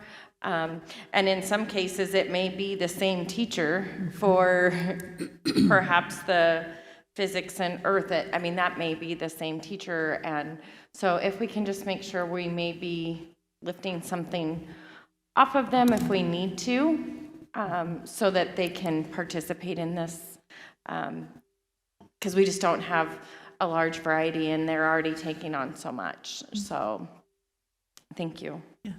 That's great. May I? Thank you, Madam President, Vice President, Acting President. Well, thank you both, Ms. Malloy and Dr. Foley, for moving this towards another step closer to being online. That's fantastic. I know you guys have been laughing at me for like 2 years, but this is not about me. I wanted teachers to understand and take seriously this huge investment. It can be millions of dollars. So you don't want to pick something and then that wasn't really what we were looking for, and then they keep buying all these supplementals. It's a huge waste of money. And if you don't have to waste money on some of those things that are duplicates, then salaries and other things that we need on our campuses can be filled. So that's why it's been so important to me, is because we can use the money to maybe whatever. I mean, raise classified salaries somehow. If we don't have to spend it on other things. So the other thing is, there is a lot of movement in Arizona with teachers, and especially now we're online and classrooms are empty and people are moving. It is handy as a teacher to be able to, maybe you don't have the best department head and they don't tell you that you're supposed to have X, Y, and Z. Now you can look and you can see, well, this is this is what I'm supposed to be using. I do not see this in my room, and where can I find it? It's really helpful, and I think you'll find it was worth the time to put that on there. So I think it's a win all around, and I thank you. I'm thankful for the timeline. I really like to see the date and then what's expected on that date. So I just really enjoyed that, and I really thank you for your presentation. It was great. Thank you. Thank you. Mrs. Reese? Mrs. Kaler? I just want to say a great presentation, a great timeline, and I'm just happy that Mr. Glover's happy on his day out. So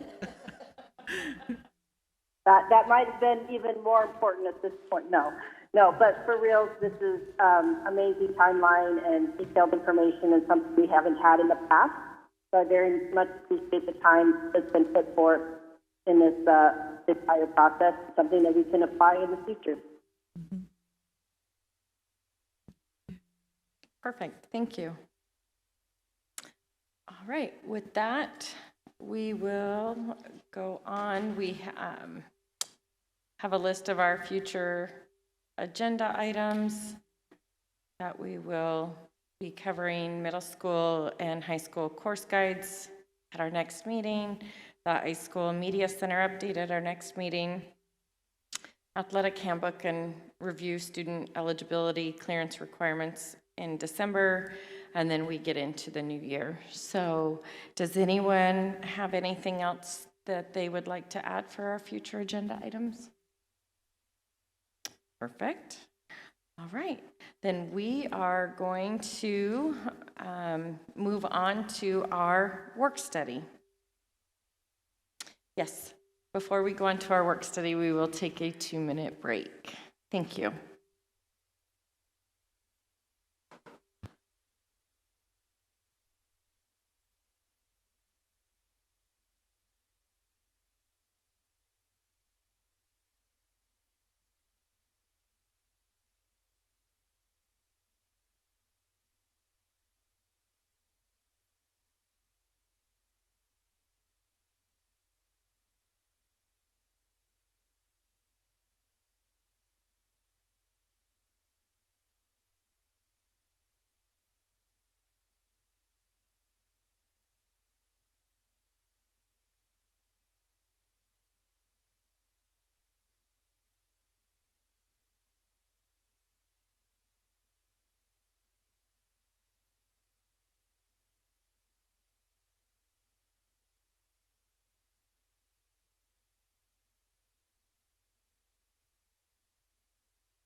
All right, we're going to go ahead and resume for our work study. We have our demographic study. Dr. Foley, you want to start this one? Yes. Vice President Reese, members of the board, we are excited for this next opportunity and conversation. In line with the calendar we talked about earlier with information for important decisions, we have an opportunity here for some additional information, and kind of then want to talk about, so then what do we do with this information and next steps? So I'm going to ask Dr. Fowler to kind of explain and introduce our presenters to talk about our demographic study and the information we've learned, and then we'll dive into the so what, now what, and what are we thinking about with this, what do we now do with this information? Thank you, Dr. Foley. Vice President Reese, members of the board, I'd like to introduce Rick Brammer from Applied Economics and also Visby Karanji from Orcutt Winslow. Rick is a statewide expert in providing student population and demographic data.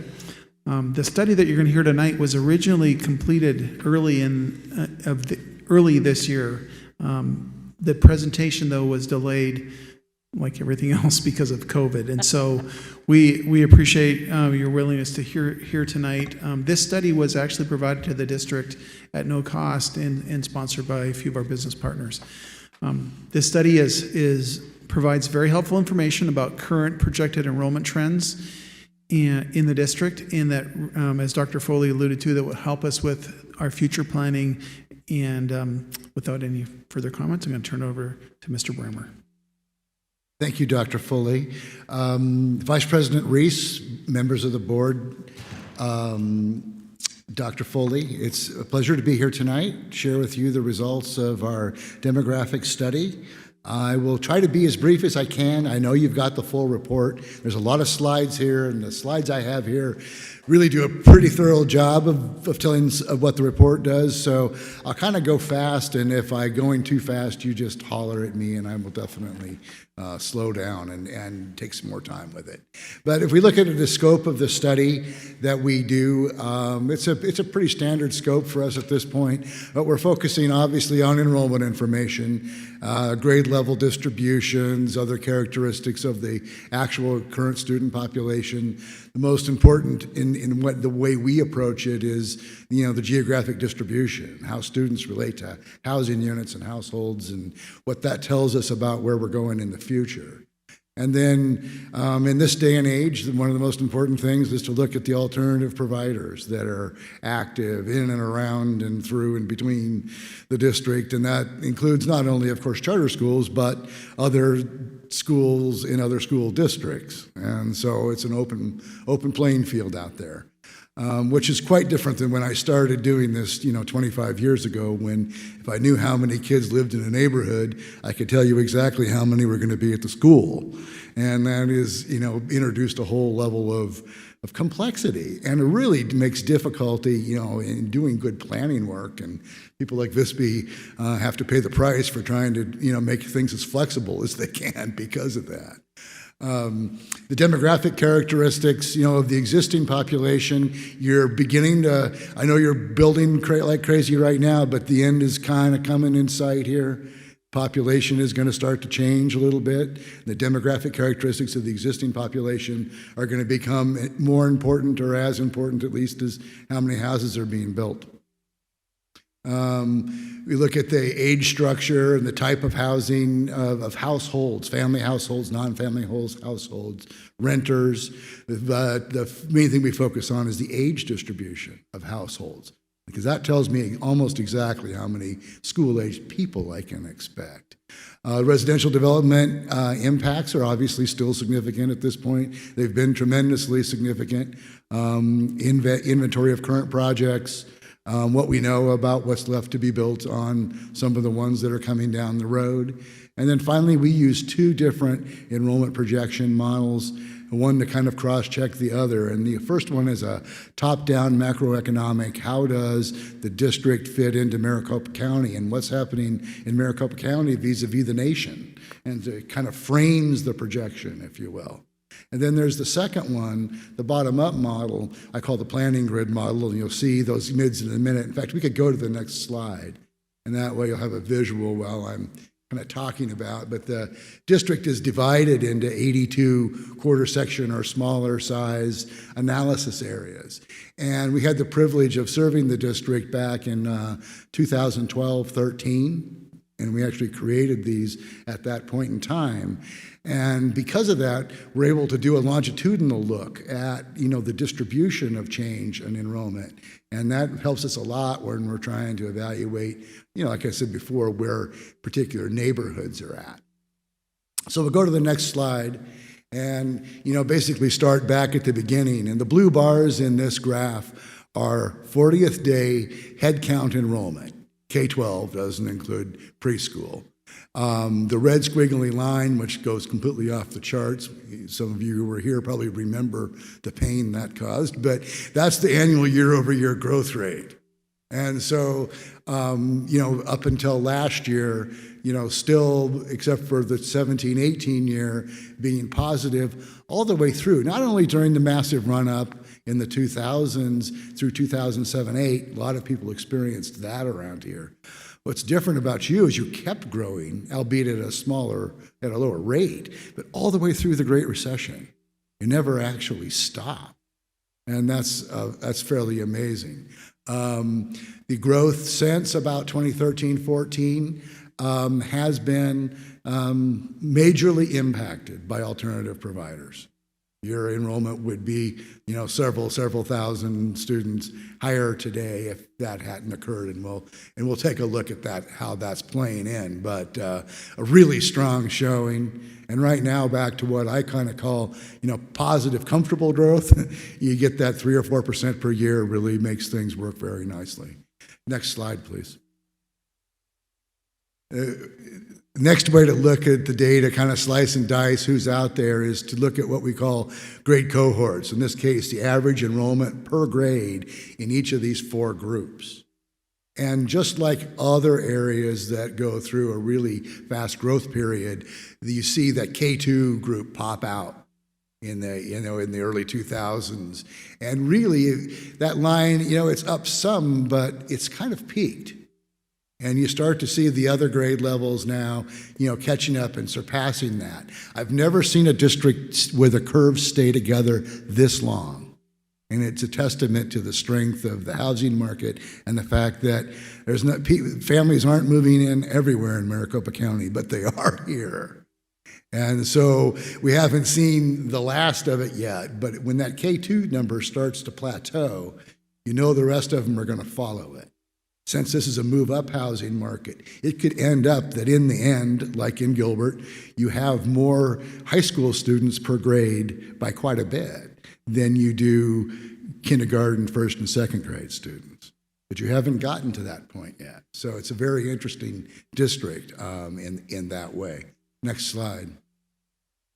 Drilling down then, I talked about looking at, where kids live, and that comes from, a record for each student, no personal information, just address and what school they attend and things like that. But we're able to turn those into real world coordinates, and with the magic of geographic information systems, actually put about 95% of the kids, on the house where they live.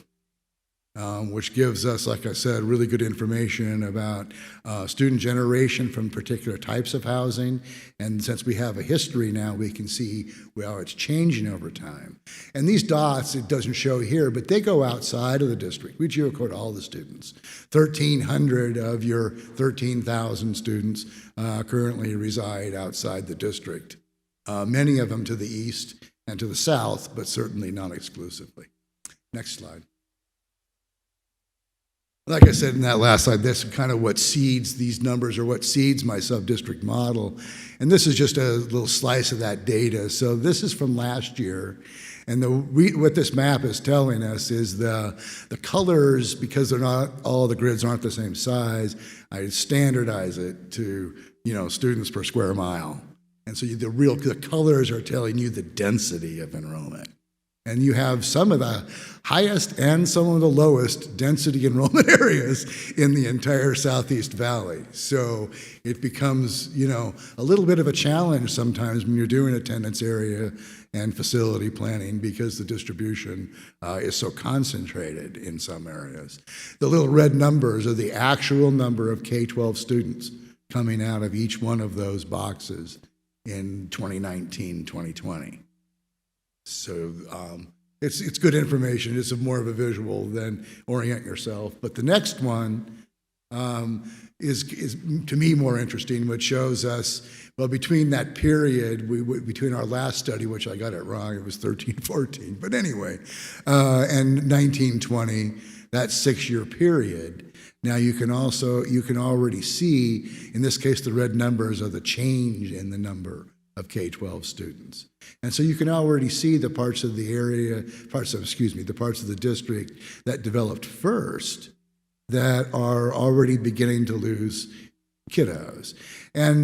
But you've got to remember that also during this same period, the charter schools were growing. So it's really not necessarily that many school-aged persons left. It's that your enrollment went down by that much. And by the same token, when you look at the red areas where the increases have been, blue for cold, red for hot, people argue about that with me all the time, but that's the way I do it. But anyway, the red areas would have been redder. The growth would have been higher. So it's all kind of muted, by the fact that we've had that growth in charter schools. Next slide, please. Talk about the actual demographics of the district. Very strong component where the under 18 population is still around a third of the population of the district. Many areas I work in, it's 15 or 20% of the population. So again, still a family area. You do see a little bit of slip where especially the under 5 group is starting to lose in terms of its share of total population. And that's kind of the first hint of what's going to be happening in the elementary schools and then, kind of eventually work its way up. A couple of kind of important takeaways also is those renter-occupied housing units are running ahead of total housing units. So in spite of the fact that most of the construction has really been single family, not all of it, and we are seeing, more renters enter the district. And in a way that actually stabilizes enrollment levels because rental units turn over quickly and they tend to have the same kind of people in them all the time, whereas single family houses, people age in them. And enrollment will fall over time. The other big indicator that I look at is those households in the 25 to 34 and the 35 to 44 range. Those aren't the ones, you get high schoolers out of much older cohorts, but those are the ones that are really driving the kiddos, the small guys.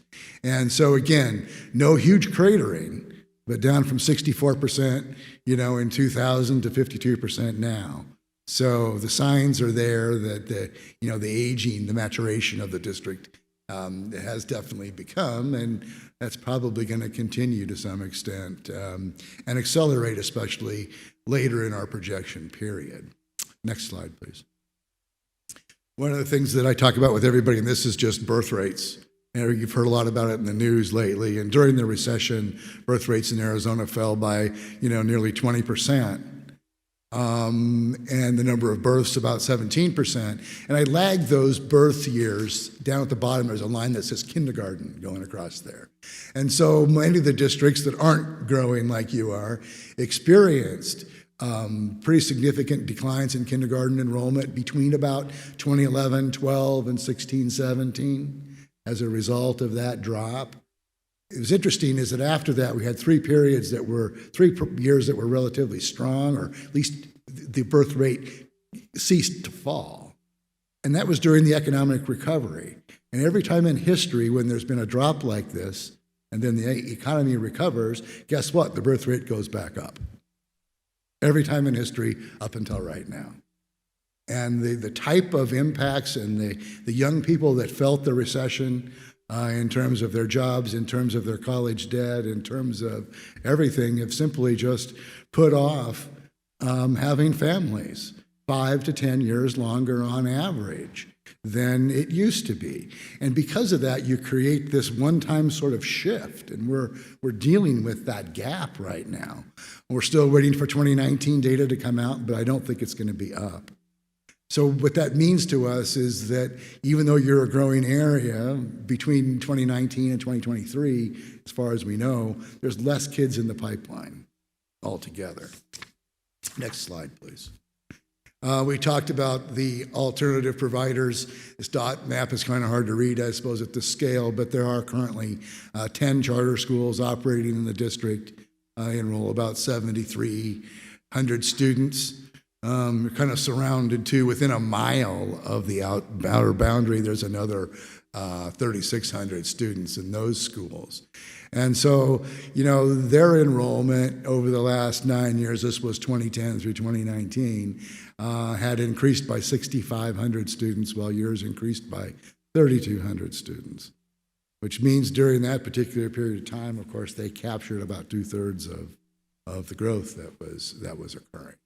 In addition, there are some private schools that are, you know, serving around 1,400 students. And I think the next slide has numbers, and we're not going to spend an awful lot of time with them. In fact, maybe none, other than to see what the rate of change has been, both in district and with those accounted for that are outside the district. But what I'm getting out of it more than anything else is if you look back in 2014-15, and it was really strongly weighted towards K2, K4.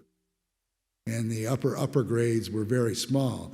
And still in all, the districts are more competitive for high schoolers, you know, than they are for elementary students. That is still true. But what we've seen, especially in the type and the scale of alternative providers that you've picked up here, is that it's creeping forward. And it's having a larger and larger impact even at the high school level. It's just something to keep an eye on and something that I recognized as changing.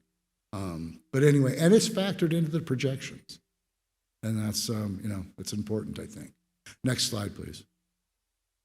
We will talk about development, you know, here just a little bit. There's been, you know, several thousand housing units added over the years, but it's gotten pretty slim these days, where, and I'm going to make this so I can actually read it myself, where you've got, you know, a fair amount of development obviously occurring in Cooley Station, but they're rapidly chewing through the single family land there, and pretty soon all that's going to be left is commercial and apartment land. And so that's going to dry up pretty quickly. And aside from some sort of infill on the south, on the western border of the district and the larger acre properties, the only game really in town has become Sossaman Estates, which has really just kind of gotten going. I suspect it's going to build like wildfire. But, you know, that's really kind of the only other major project you have coming. So we're talking about, you know, build out. We're talking about reaching the initial, you know, development of the district. And on the next slide, we talk about that you know, potential going forward. And we tallied up about 7,300 more housing units that could be built in the district by all the current plans and all the vacant land that we know about. What's interesting or kind of not sort of scary is that about 2,600 of those are single-family houses and about 4,700 are multifamily. Meaning apartments and townhomes, that's what I mean by multifamily.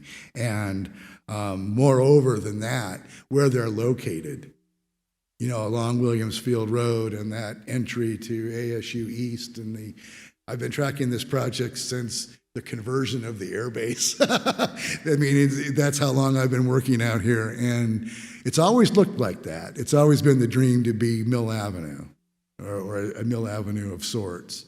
And that could still definitely happen, but if it sits there very much longer, and we go into any kind of an economic slowdown, I believe you could see some of that land flip back to some different type of development too, but they've waited a long time to get what they're asking for, so they'll probably be pretty stubborn about it too. But that is the focus of where the multifamily is. And then the next slide looks at the same map, except, oh no, it doesn't. I didn't put it in.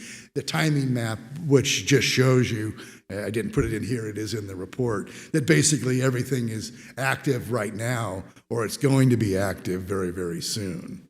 And as a result, almost all of that you see is going to build in the next 10 years, which is why on the slide that's currently up, you see the absorption of about 7,100 housing units over the next 10 years. And it may turn out they're not all the multifamily units that we thought they were going to be, but the interesting thing about multifamily, single family is the yield of students per acre is usually fairly similar. You get more units with less bodies. And so I think we're going to have about the same impact, no matter what the exact number of housing units is. But basically looking at build out of the district, which will bring the total population of the district up to just over 100,000 people, living in about 34,000 households. And it's the households on the next slide that, and here it's just shown as the households total. Behind this, what I'm really modeling are those age groups by tenure. So owners and renters and all those different age categories. And the mixture of those is what drives the school-age population projection. So school-age population is all persons living in the district 5 to 17, whether they go to your school or any school. That's just total number of kiddos living in the district. 0.721 per housing unit, very high. I mean, not as much higher than some of the parts of the Southeast Valley, but compared to Maricopa County, very high. Again, a family-oriented area. That last year, we enrolled 13,121 students, which left a net difference of 7,000. And an overall EP ratio, because everyone has inflow and outflow of students, of about 65%. Now, you got to realize that of the 13,100 students, 1,300 come from outside the district, which means that you're actually, last year, got 11,821 from within the district. And if you divide that number by the 20,141 persons, that gives you a capture rate. You hear people talk about a capture rate of 58.7%. So 59%. Looks a lot like Queen Creek. Areas that got behind the curve a little bit while the charters were streaking ahead. It's good and bad, the way I look at it, because it also means that there's about 8,000 additional students out there in the district that are in the offing. And, you know, right now they're with the charter schools, but even the idea or the concept of capturing back 10%, 1 in 10, that's 800 kids. So the bank is big enough that you don't have to hit it big. One second. As we go on in this presentation, are we going to have a conversation during this presentation as what are the thoughts are in reference to capture? Or is this the time now to have that conversation? Okay. It is a work study, and I'm sorry that I rattled on. I was. No. We have a great program here in the Higley School District, and what I feel is we don't tell the story enough. As you said, the capture rate, we're not doing enough to go after that capture rate. When we look at it, it's not business as usual, and the more that we sit here and we think, okay, people move into the neighborhood, how do we even talk to those families? It's non-existent. It's interesting to watch that the colleges and universities have recruiters. Yes. Come into the high schools to recruit students to come to them. Yet in our environment, which is new, I mean, technically, as I see it, we should really have recruiters that, I mean, for what it would cost us to bring, just as an example, okay, I'll just talk about it for a second. As an example, if we paid one full-time employee to be a recruiter, the amount of money they could bring into this district, I mean, the person that could go and meet with the realtors, meet with the new developers. A new person comes in the community. They used to call it a welcome wagon a long time ago. Yep. When you came to a house, person moved in, they got this whole bag of new ideas. They talked about the schools and things like that. I mean, we need to be a little creative here because, like you said, there's 7,000, 8,000 students that are sitting there and I'm looking across the street over here, there's a new subdivision going in. We need to be having conversations with those developers, with those realtors, and somebody should be visiting those houses and walking them to the neighborhood to ask them, because the people, what they do, I know when people move in my neighborhood, they ask their neighbors, hey, what's a good school district? Where should I go? Should I go to this school that they just built across the street, or should I go down the street here? See, that conversation is not taking place. Right. And that's where this capture rate, like you said, Right. I mean, you see some of the charters come in, they have bells and whistles and all these types of things. We're missing on that, and I wish we would reinvent the wheel and take a look at, be a little proactive in recruiting the children in our neighborhood. And I think that needs to be, like I even said, a recruiter or somebody in our marketing department needs to say, hey, welcome to the neighborhood, and see what takes place. But just Mr. Tovich, that's a good point. And when people are moving from other places out of state, I actually met with a family yesterday that just moved here from California, and they said, I just have to ask, why are there so many schools? They're like, everywhere I'm turning around, they're like, what is this? Why am I driving down the street, and how come there are so many schools? What is it? And had to have that district charter conversation as non-biased as possible, but then I threw in, but we're Higley and this is what we do. So, and they're just barely expecting their first baby, but that was one of the things that they'd noticed was all the schools. And so like you said, when people are moving in, if they're coming from out of state, somewhere different, they don't understand the difference for some between charter and district and public and what that means and everything else. So it was my assumption from what I had been told that we were sending things to new residents.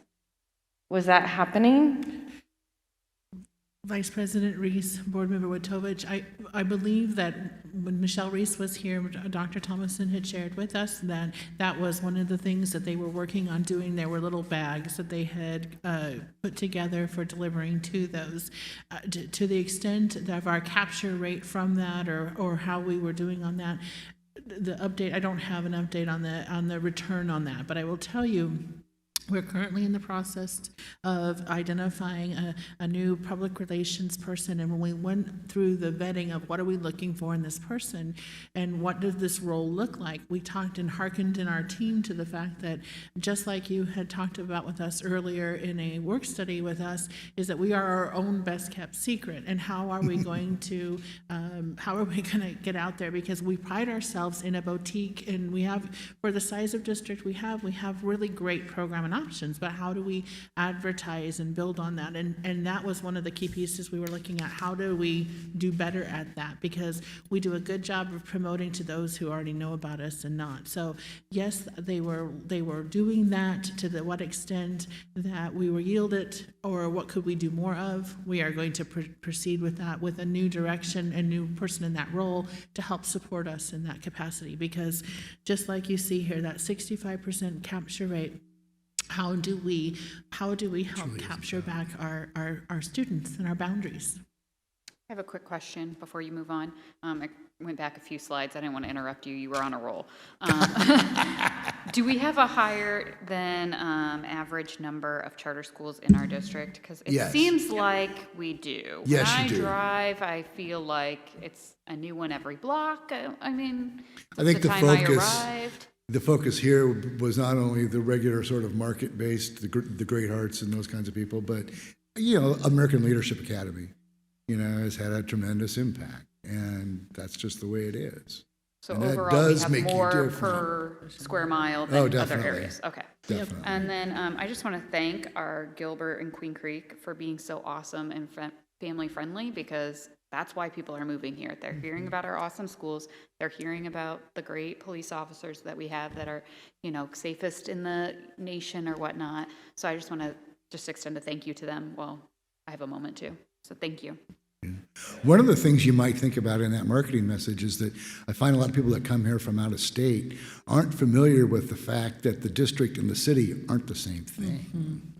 And so when you say Higley, you might say, well, maybe you should, the Higley district in Gilbert, that probably should be right part of the first sentence because there's name recognition with Gilbert now. It sells.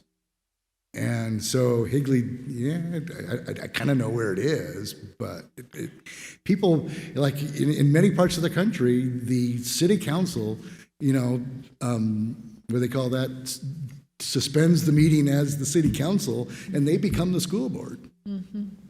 And then they go back to becoming the city council again. And many people have come to that, and this thing with Scottsdale the other day, we got into kind of an argument, but this woman just couldn't get over the fact that Scottsdale schools served more than the city of Scottsdale. It just wasn't a concept. The other two other things you guys said that were right on the money was, one, word of mouth is worth, all the advertising there is. But the other thing is that with the plethora of schools, I find that people who don't have the word of mouth influence go to the nearest building, and they don't really care whose name's on the door. You're going to sign my kid up? Okay, fine. They're just not that discerning to know that they're picking, a charter school over a Higley school. I don't even know that they realize it half the time. And that's a good point about the difference in names. All of us who have run for an election, as we gather signatures and we indicate we're running for the Higley School Board, and they're like, oh, I live in Gilbert. Yeah. And it's like, well, what school does your child go to? And they would mention one of our schools, and we would be like, no, that's the Higley School District. And they're like, and it's confusing. And they're like, I've lived here for years, and my kid's gone here for years, and I didn't even realize that we weren't part of Gilbert Public Schools and that we had our own district and things like that. And just real quick on this, my concern, and your numbers reflect, your projections reflect a little bit of it, is, I've lived in this community for many, many, many, many years. And there's a lot of families that are just like mine. And my last one's out the door this year. She's a senior. Higley won't have my kids in the district anymore. Mm-hmm. And I'm not going anywhere. I love my community. I love where we live, and everything. So, like I said, there are so many families that bought at the right time, and that recession and everything didn't harm us because of how and when we bought our homes. And so people stayed, and they're still staying, and their kids have grown up. Everybody on my street are almost original people there, and there's only one that it has younger kids than mine. And so our entire street, kids have grown up and graduated, but we're not going anywhere. So we're taking up space, but not providing anything, any kids into the district, But we certainly appreciate your taxes nonetheless. But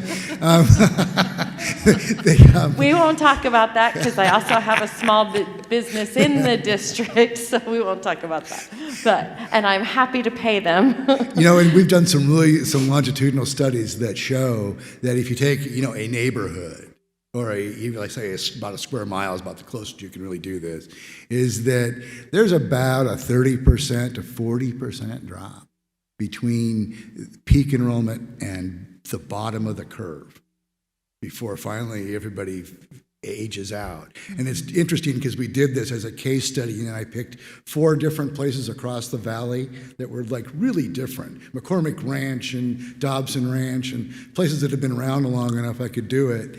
And They all started at different places. They had more or less kids because that's the kind of neighborhoods they were, but the slope of the curve is identical. And it really is that 30% at a neighborhood level. So what happens if you grow really fast, like you guys did in the first part of the 2000s, is you get a lot of people on the same part of the curve, which means it's going to fall even further as a district than you would if you had grown slower. You never would have peaked as high. So you do got to be careful with that. And we are in the range now of looking at enrollment peaking over the next 10 years. And it probably has peaked in the lower grades, in any real significant way. But the pressure at the middle schools and the high schools is going to continue because it's still rolling forward. And I think it's going to grow as it rolls forward because of the popularity of the area.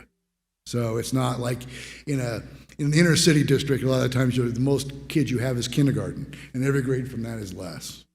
And that's not what you're going to have. It's going to be the other kind of slope. So, but it is going to peak. Maybe we can go to the next slide. I know I'm probably... Yes, Mrs. Kaler. Hi, I am so sorry I'm not there in person. I think all of this is very fascinating and very interesting. Can you talk for maybe a moment? There's so many apartment buildings that are going up. Is that taken into consideration with your housing? Do you consider that single family? Oh yes, definitely. But with multifamily more than single family, you have to look real carefully at who it's marketed to. And most of the apartments that are planned in the district, not all, but most of them, are not being built or marketed to families with kids. They're being marketed to college students and to some extent empty nesters, but kind of not people in between. So it's very relevant. I mean, in some cases, we can have 300 or 400 units built and get, 10 or 15 kids. I mean, it's that extreme, or in some cases, none. But by looking at the rent levels and the bedroom mix, you see a lot of studios, 1 bedrooms, very few 2 bedrooms. They're not looking for kids. If you see a concierge instead of a playground, they're not looking for kids. Mm-hmm. So it's pretty, and that's what you're being characterized more and more as those that probably aren't going to have a lot of kids. Is it also true that charter schools mostly serve K-8 students, and then most of the students would like to come back to the high schools because you have a lot more programs in the high school: sports, performing arts? Yes, and I alluded that to a little bit when I was talking about what the charters were doing at the higher level, saying that they were growing. But as I also said, the capture rate among high school students is much higher than among K-8 students. And that's because it's truly hard to replicate what a full-service high school is with the teams and the drama and the dance and AP programs and everything that goes into that. It's absolutely correct. Mrs. Kaler? I'm sorry, I couldn't hear you. Did you have anything else? No, that's just my comment. Thank you. Okay, thanks. And just a quick note on the apartments, like you said, it depends on who they market to. Mm-hmm. Let's be real, these apartments and their cost is not being marketed to families that they're, like you said, it's not that they have 3 bedrooms that are affordable for families to come in and live. They're being marketed to either, like you said, the retirement type empty nesters, or BC, before children, and that you may be able to afford a little bit higher apartment cost, because the cost of the apartments that are being built here are not being marketed to families, and that's hard for Gilbert. I love where we live and everything, and we have great schools, but it has driven the market up, and obviously as homeowners, that's great as homeowners that it's driven that housing market up, but it does make it very difficult for newer, younger, just starting out families to move here and to live here. So that's really good points. And for sure, one of the biggest problems we face in economic development in Metro Phoenix right now is the lack of affordable housing. And we're not quite back to drive till you qualify, but when you start seeing lots of rooftops going up in Casa Grande and in Coolidge and things, you know that's essentially what's happening.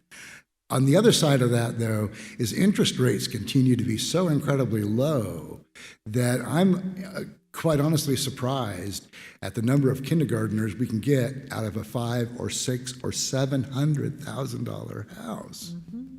I mean, that didn't used to be the case. You got to those kind of prices and you started thinking, oh, this is going to be junior high, high school kids, if any, or something like that.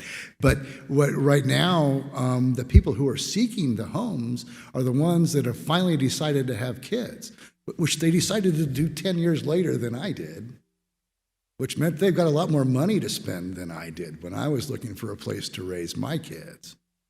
So there is a contingent out there that can afford it. And I think that's why you still have a strong school-age population. And, the popularity of your area and the quality of the schools, I believe, is going to continue to support that. So this is just a chart of that same data where we're comparing school-age population to enrollment. And, it's sort of a low level, but we see it be steady. That ratio between the two is the green line. And so it's maybe not as high as we might like it to see, but on the other hand, it's not aiming downward like it is in a lot of districts where I work. So I'm calling it, basically stable. And it gives you maybe the opportunity to even bump that up in the future, as we said, because we know, even though on here it says 7,000, that's actually based on the net number. We know there's actually 8,300 that are out there that we could potentially grab. On the next slide, we'll just try to move along. As you see the K4 group peaking in enrollment by 22, 23 or so. And it will follow the rest of the projection period. And then the other ones follow suit. So the 5.8 doesn't peak until 25, 26, maybe somewhere even later than that. And then 9-12 is still in the process of peaking when you get to the end of the projection cycle. But the other two groups, essentially will be in some level of decline by that point. And, in between, you're still gaining 2,100 students. Most of them are going to be junior high and high schoolers. Next slide. There's a couple of them, I think, but this just shows where we see the change in enrollment occurring in the first 5 years, and then the next one shows the second 5 years. And these are, again, based on counts. But you see the major slowdown in the second 5 years where you finally get, there's very few neighborhoods that are going to be increasing by that point. Most of them are going to be in some form or another of decline. And how fast that happens will be, a function of how long you decide to stay in your house, Vice President Reese. But we're all staying in our houses longer because we're living longer and we're healthier. And prices are so high that you probably can't afford to buy your own house anyway. So people are hanging in there. And so you're right, it does slow down that turnover rate. And that's going to catch up with us in enrollment. The next slide, just real quick, showing how we aggregate the grids first to attendance areas. So strictly looking at enrollment from the standpoint of where do kids live. And so the next table reflects that. So this is different enrollment numbers than you're used to seeing because this is not by school. This is by where they actually live, which also gives us that line on the table that says out of district. So you can see precisely how big that is and how it's been trending as a component of enrollment. And, right now, or in 1920, 685 from outside the district, K6, that's a school. Essentially. So it's an important component. We see the historical change we've had. The 13 to 14 changes by attendance areas are kind of wacky because we opened a school during that period of time. So, but the grand total, showed in that 6-year period about 1,100 almost new K6 students versus only 200 7-8 students versus, 677 at the 9-12 level. And as we go through the projection period, you see those earlier grades slow down in the first 5 and then actually go negative in the second 5. And the distribution, is shown again with my famous red and blue, but we're looking at most of the growth that's going to happen to continue at Gateway Point and the Higley areas, and those schools get awfully large, by the end of the projection period. And then, significant growth at both middle school areas and in both high school attendance areas. Biggest wild card in my job these days is what's going to be the future from outside of the district. I use a lot of science in what I do, and this is hardly any of it, because how many kids decide to come from you outside of the district is an extremely difficult thing to predict and beyond my crystal ball in a lot of ways. In a lot of ways, it's more in your wheelhouse than it is in mine, because it's the programs, it's the offerings, it's the public relations and the marketing that are going to drive that number. So prove me wrong and get twice that many and we'll all be happy. The next slide is the go-between, because you care about schools and I model attendance areas. So I'm always looking at what's the difference between those two. So this is a complicated slide, and you read it across to get school enrollment. So as an example, Bridges Elementary had 417 kids from their own attendance area, 29 from Centennial, 27 from Chaparral, et cetera, 77 from outside the district, giving them a total attendance of 746, even though only 438 students lived there. So they're a net positive of over 300 students. And so when we do our planning, our attendance planning, our facility planning, we have to take this into account. And when we change facilities, then we tend to upset this matrix. But I've done enough work with districts over the years to know these patterns don't change as much as you might think they do. The flow between the schools is really pretty steady. And overall, 81.1% of your elementary kids go to their designated elementary school. That's high. Paradise Valley, it's 65%. Over a third of their kids go to a different school than the one they're supposed to. And that's another thing that makes facility planning a rather interesting challenge, is when you get that. And sometimes you cause it by having a program in a particular place. And then at least you know why. Sometimes you don't even know why. The area retention rate line, the greens that go across the bottom, that just shows the share of your students from that area that attend their designated school. So in the case of Bridges, that's 95%. That's somebody saying they like that school quite a bit. And unless you're manipulating it with the program, you look across and yours are all fairly high. I don't see any that are, so low that they really stand out. But in some districts you do, and it helps identify problems. So anyway, we can read these. There's not nearly as much movement at the middle and high school level, of course, because there's only 2 schools. But there is still a difference in what it means in terms of the net enrollment, the difference between who lives there and who resides there, which is the next slide, which then takes this matrix and applies it to the attendance area projections to get projections by school. And these, have then that extra little bit of unknown in them, because we don't know if that relationship might change over time. And they generally just reflect the attendance area numbers anyway, with Gateway Point and the Higley area and the elementaries, having most of the growth. And then, growth in all of the other attendance areas, with Williamsfield High School looking like the one that's going to have the most challenges in terms of numbers of new students. So I've got a conclusion slide, and then I'll open it up, but I do think K-12 enrollment is going to peak over the next 10 years. The only way it probably wouldn't is if you do have some sort of campaign that's wildly successful and you're able to bring back kids, because the number of new kids coming in is kind of fixed. It's going to be fixed.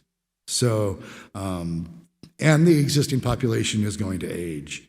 While saying that, there's no indication at all of immediate decrease. It's not like you're on this edge where you've got your kindergarten class is half the size of your senior class, and I have some districts where that's the case.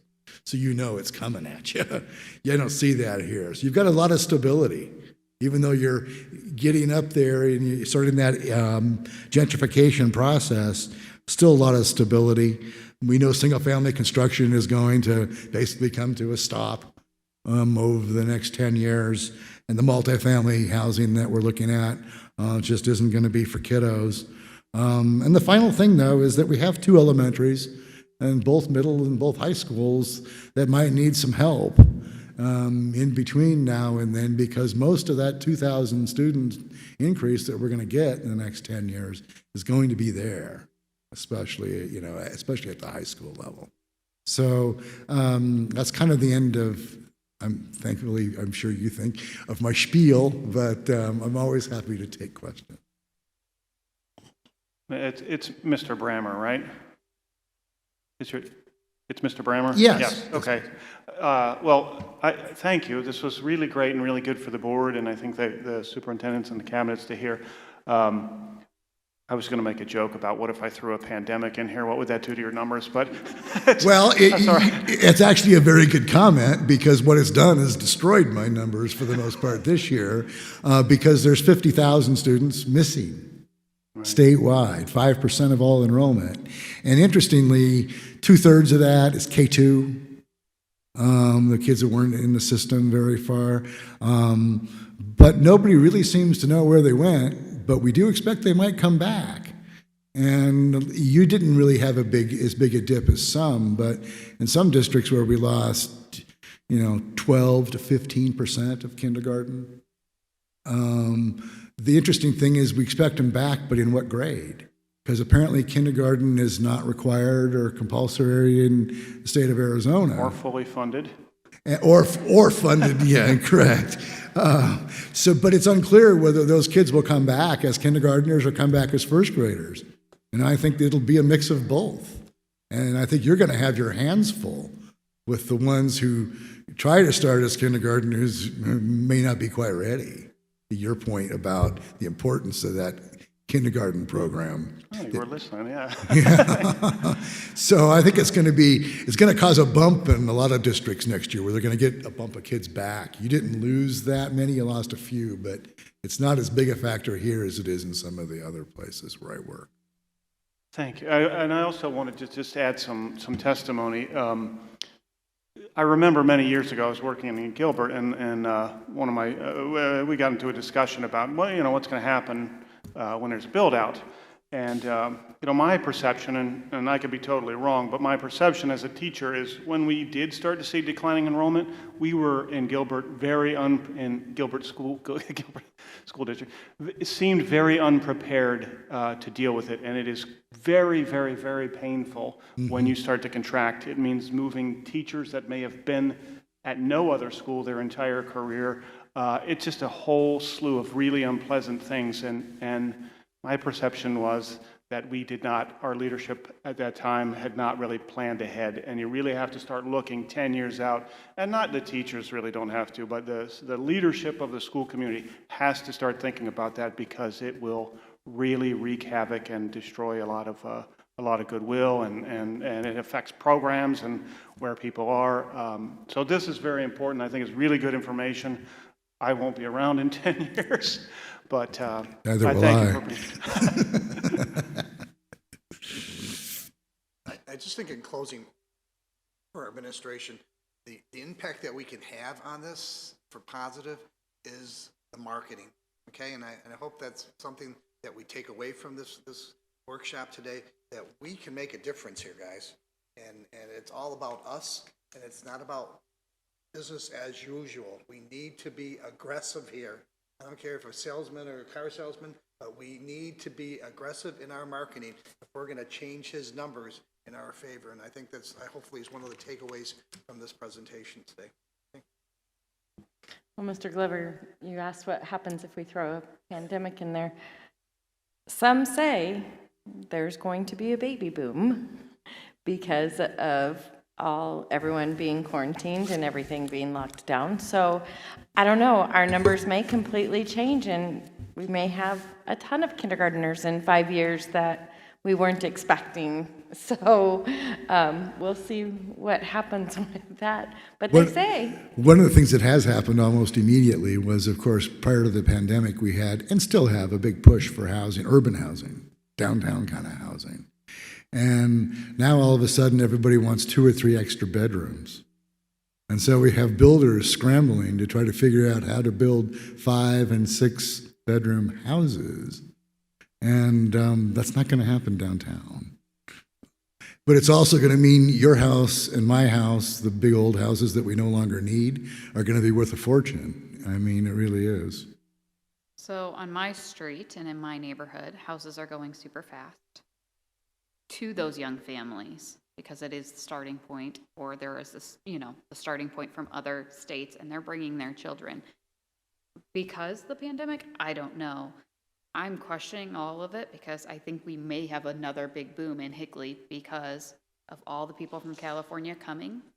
There just isn't enough turnover to facilitate a big boom. Where the interest is coming from is the fact that other than the hospitality and parts of the service, sectors of the economy, Arizona economy is ripped through this. I mean, we're adding manufacturing jobs, we're adding wholesale trade jobs at an incredible rate. We're adding healthcare jobs and tech jobs at almost that higher rate. And so the attraction is here. The immigration is still here, in spite of COVID. So President Reese, you need to move out of your house so somebody else can move into it, apparently, is what he's saying. And you got to go to an apartment, is what he's saying, Douglas. You got to move into an apartment, apparently. That's the only option for you. Well, the developers would like you to do that. Yes, they would. Well, and we don't see the same turnover. It used to be every 5 years, was it? 5 to 7 years, you would kind of see a neighborhood turnover. Not that fast as a neighborhood. We used to say the average house turned over every 7 to 8 years. And I don't think we see that. But everybody's on a different schedule, so neighborhood-wide, it's never that extreme. But now it's 10 years. 10 years, okay. So it's gone up by 30%, just the average. It's at least 20 years for me, so. I'm 26 in at my house, so yeah, yes. I understand. So, well, thank you. It's great information, and planning ahead and putting it all together. And our Town of Gilbert website has a lot of information that goes, coincides with this and helps, and they provide a lot of information through their Alex stuff. So I look at that, and so now I look at this, and so I definitely appreciate a heads up on what you're projecting. Thank you. And we also do a lot of work for the Town of Gilbert, actually, on economic development and on some of the transportation planning. So Gilbert is a familiar stomping ground for us. So is it your fault that they reduced the speed limit on Williamsfield to 25? I'm sure it probably is. Starting today, 25 miles an hour on Williamsfield Road? Wait till they start ripping up Power Road south of the freeway. You're really going to love that one. No, they permanently reduced the speed limit because of on-street parking to 25 miles an hour. So I'll keep that in mind. Okay. I'll remember that next time. Be like, no. All right. Thank you so much. This was great. And I appreciate, I know you've hung on to it for a while, so I appreciate you sharing that with us. I appreciate the opportunity. Vice President Reese and members of the board, going into 10.2, when we talk about so what, now what. So as shared, as we wanted to share with you, when Rick came to our cabinet meeting about a month ago and shared this information, our thought was, okay, so what, now what? Because when we're talking about, just to your point, Mr. Glover, when you look at looking at you, if you're not thinking several years ahead, you're already behind. So we need to kind of take a look at when we're looking at boundaries, budgets, when we're looking at building, when we're looking at future growth, when we're looking at what are our priorities, what are our resources, what those are all going to be really important for us to consider as we bring you information and plan for if we're going to consider going out for anything else. What does the future look like with what we know? And obviously, so then you throw a pandemic in the middle of that. So I want to ask Dr. Fowler to kind of explain kind of a thought process. Again, we're bringing this to you as an information item to decide to bring back to vote another time. If this is more information that you want to get, that would help us with prioritizing as we look at lots of needs across the district. So, Dr. Fowler, do you want to talk about our proposal then? Yes, thank you, Dr. Foley. Vice President Reese, members of the board, really as a next step and as a cabinet, we also heard this information. One of the things that we are thinking about in terms of a next step potentially is that would assist us in our budget and planning for the future and that's what this proposal is, that we'll bring it back. Jeff Gadd brought the idea of the planning and the budget calendar and all those different components that need to be filled. If you take that study and some of those conclusions about we're growing to the north, we're going to have more need in two of our elementary schools, our middle schools and our high schools aren't going to be big enough. I mean, so start to look at sort of our needs facility-wise. And as you know, I've been working very closely with Mr. Reholtz over the years, and we've been very successful in getting funds from the state, and we have a pretty good idea of sort of where our next areas are and what our needs are. But what we'd really like to do is have an expert group come in and just confirm for us what those areas are, where as we look ahead and project facility needs.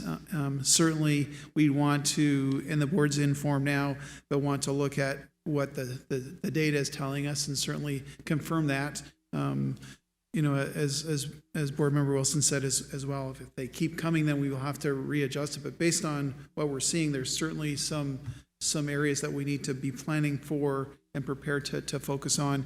And it's our recommendation that we look at what Orcott Winslow could provide for us, and it's a facilities condition assessment.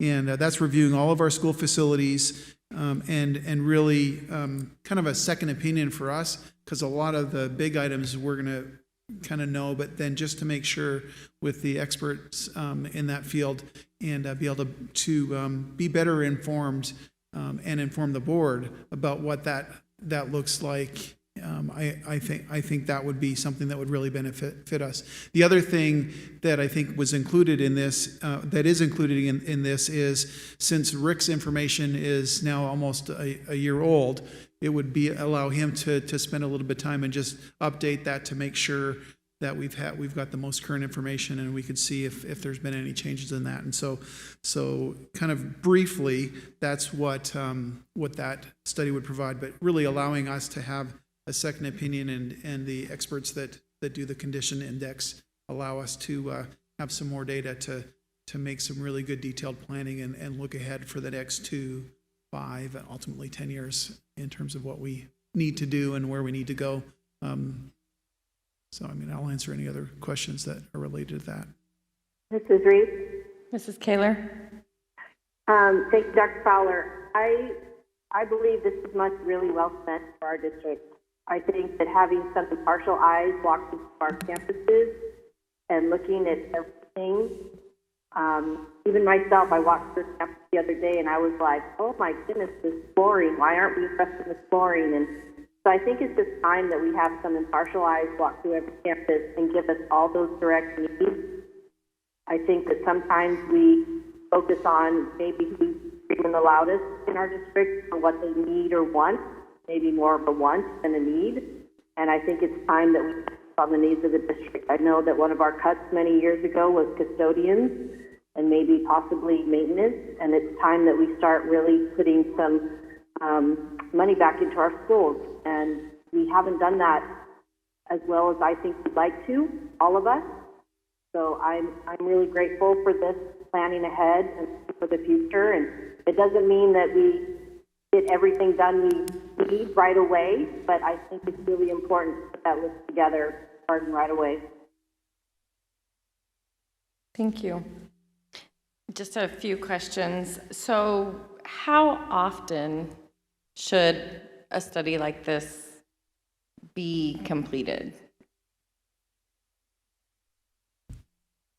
Vice President Reese, members of the board, I know that the last time we had this type of work done was 2012, 2013. So probably every 5 to 7 years is reasonable, but we're, I think, already at that point. So certainly for us, with the information that we have, there would be real value to look at. And as Board Member Kaler, President Kaler stated, that information and that independent opinion, because certainly we all have our biases and we're in it. So it's really nice to have that outside expert opinion, and then we can bring all that information back, certainly and present it in a study session and really get the board's input in terms of really where do we need to focus our attention and what are our greatest areas of need, and move forward that way. I do know that some of the limits that we've had certainly is budget.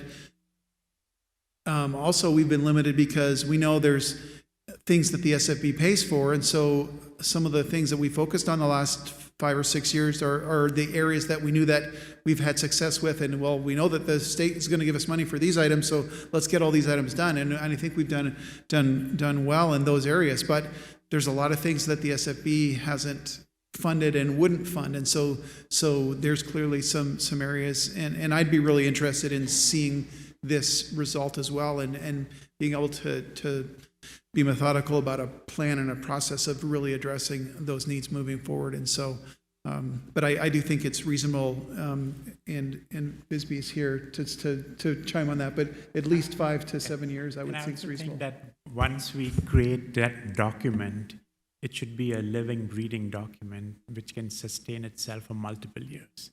Because as your facilities age, and that certain things might not have already been included. So you keep on checking off the things you've taken care of, life cycle costs, like your carpet has to be replaced every 15, 20 years, your HVAC systems, depending on what systems you have, they wear down over 12 to 15 years, your roofing. And some funds come from the SFB, and Dr. Fowler and Benny have done a great job getting those funds. But SFB in this downturn is also going to be restricted in the funds they have, because I think the state is going to reduce their budget just because of the economic downturn and not enough taxes being collected. So could we then identify certain things which need to be done? Could they then be done from the bond? So you have a ongoing document, like a strategic master plan. Okay, you were able to fix the roofs and the HVAC from SFB funds, but these roofs and HVAC, the life cycle would be getting over in 2022. So how are we going to take care of them? Do we need to patch them? Do we need to go out for a bond and maybe get some bond supplement funds? And then you keep on ticking the things you've done and adding things as your facilities age. So you might have to come back and take a look at it again. Okay, this one says the facilities condition plan was last updated in 2014. Did we have a study? Did we have that, or was that our own? And I mean, I know we created some maintenance plans regarding carpet and paint and things like that. And if that was last updated in 2014, what have we done in the last 6 years without updating our plan? In terms of the plan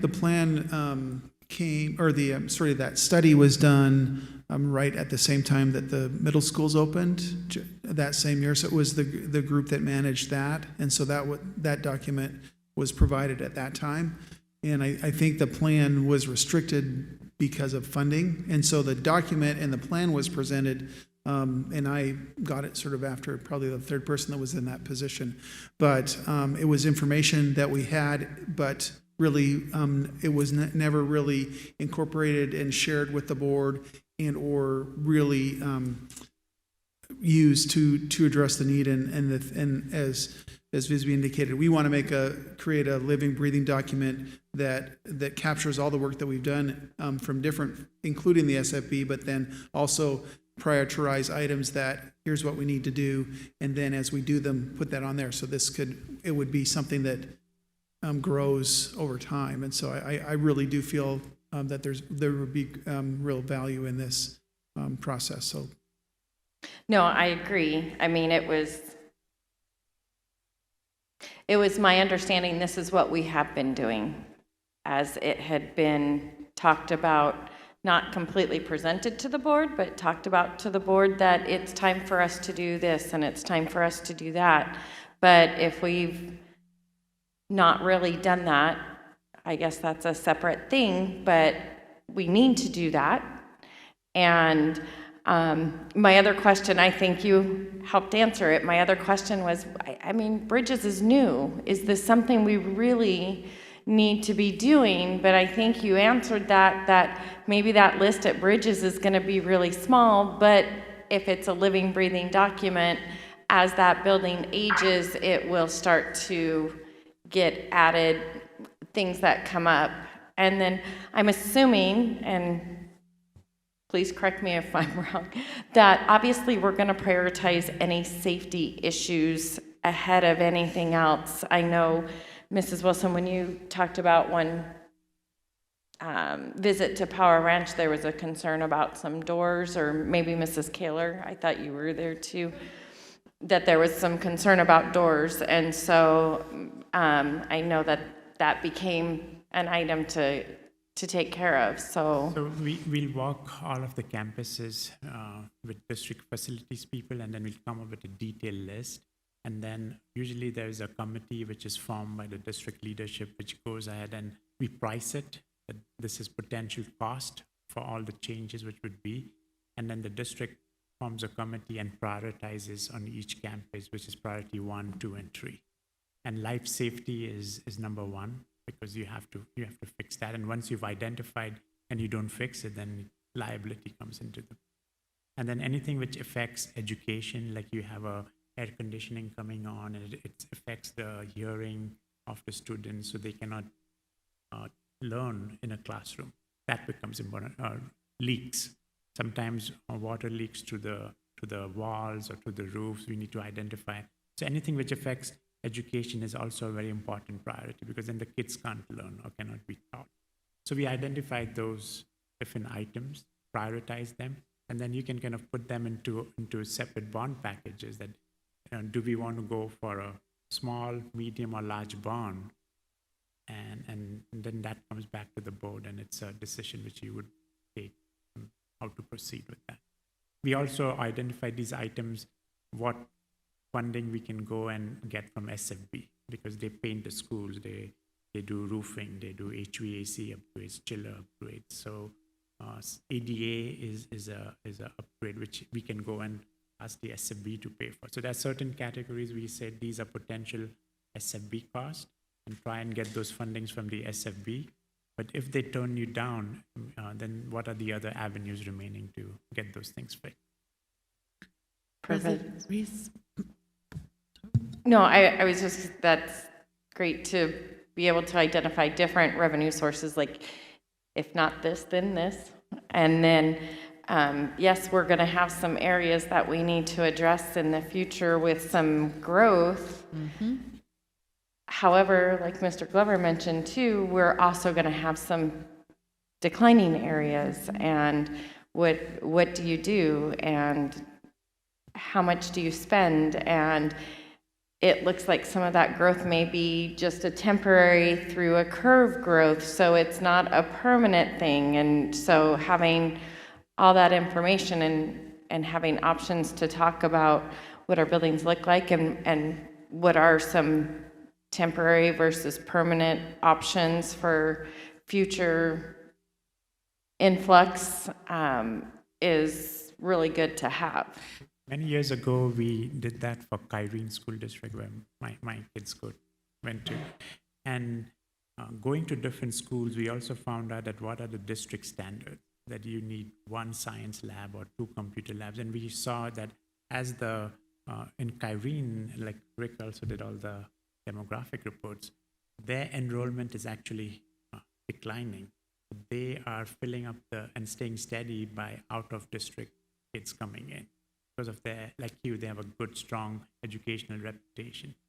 So what we found that in some schools, they had 3 computer labs and they had a classroom being used as a storage space. And now why add new classrooms and why not come up with different district standards? But you only need 2 labs. So now if you're growing, we are going to take that storage you're using for classroom and actually becomes a classroom. So we went through each of those campuses, meeting with the principals and identifying like a space analysis that how much capacity is there in your actual school and have you reached that capacity? And if not, then your growth can be absorbed by your existing spaces. You don't need new spaces there.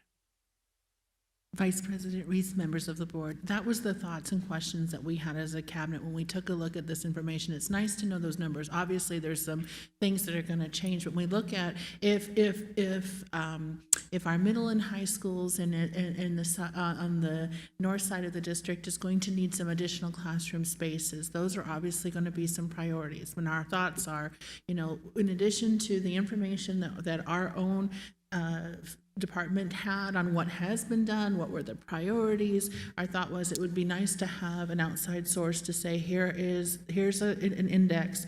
Yes, Dr. Fowler and his team can also walk the buildings for a programmatic use, but what is the capacity? So there's only so much money and so many decisions that need to be made. And so our thought is we need to take a look at what do we know, what are we seeing as far as growth going? What do we anticipate with knowing that there are pandemics that get in the middle of this, but as we look at processes and systems, what is our long-term plan so that we can be thinking out multiple years ahead and be smart with it, not just reactionary based on need without thinking through, again, the maintenance and wellness and the ongoing support of the current facilities, but any other space needs that'll be in the near future that we can see and project. So our thought is that this little additional report may give us some more information for us. And again, if approved, they said this would take them about 8 weeks to do so that we would have that information when we're talking about priorities.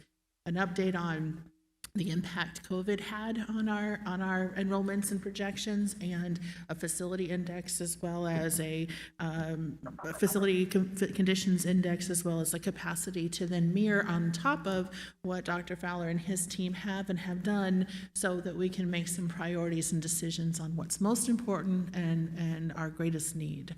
And as we make these important budgeting decisions, hence the conversation about bringing this multiple times, because these are conversations and discussions we need to be having. Mrs. Reese? Mrs. Kaler? I just want to reiterate again that I think one of the biggest things that I find important in this is the safety issues of our schools too.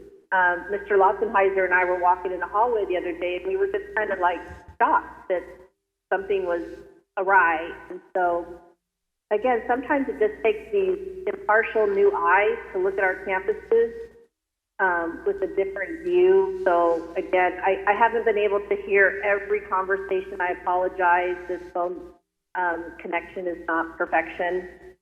But again, I fully support us doing this and making these lists and making sure that we are planning ahead and having this information in case we have to go out for anything in the future to our community too, having this public and very forthright about what are the needs very specifically to our some of our aging campuses. So thank you again for this very detailed presentation, gentlemen.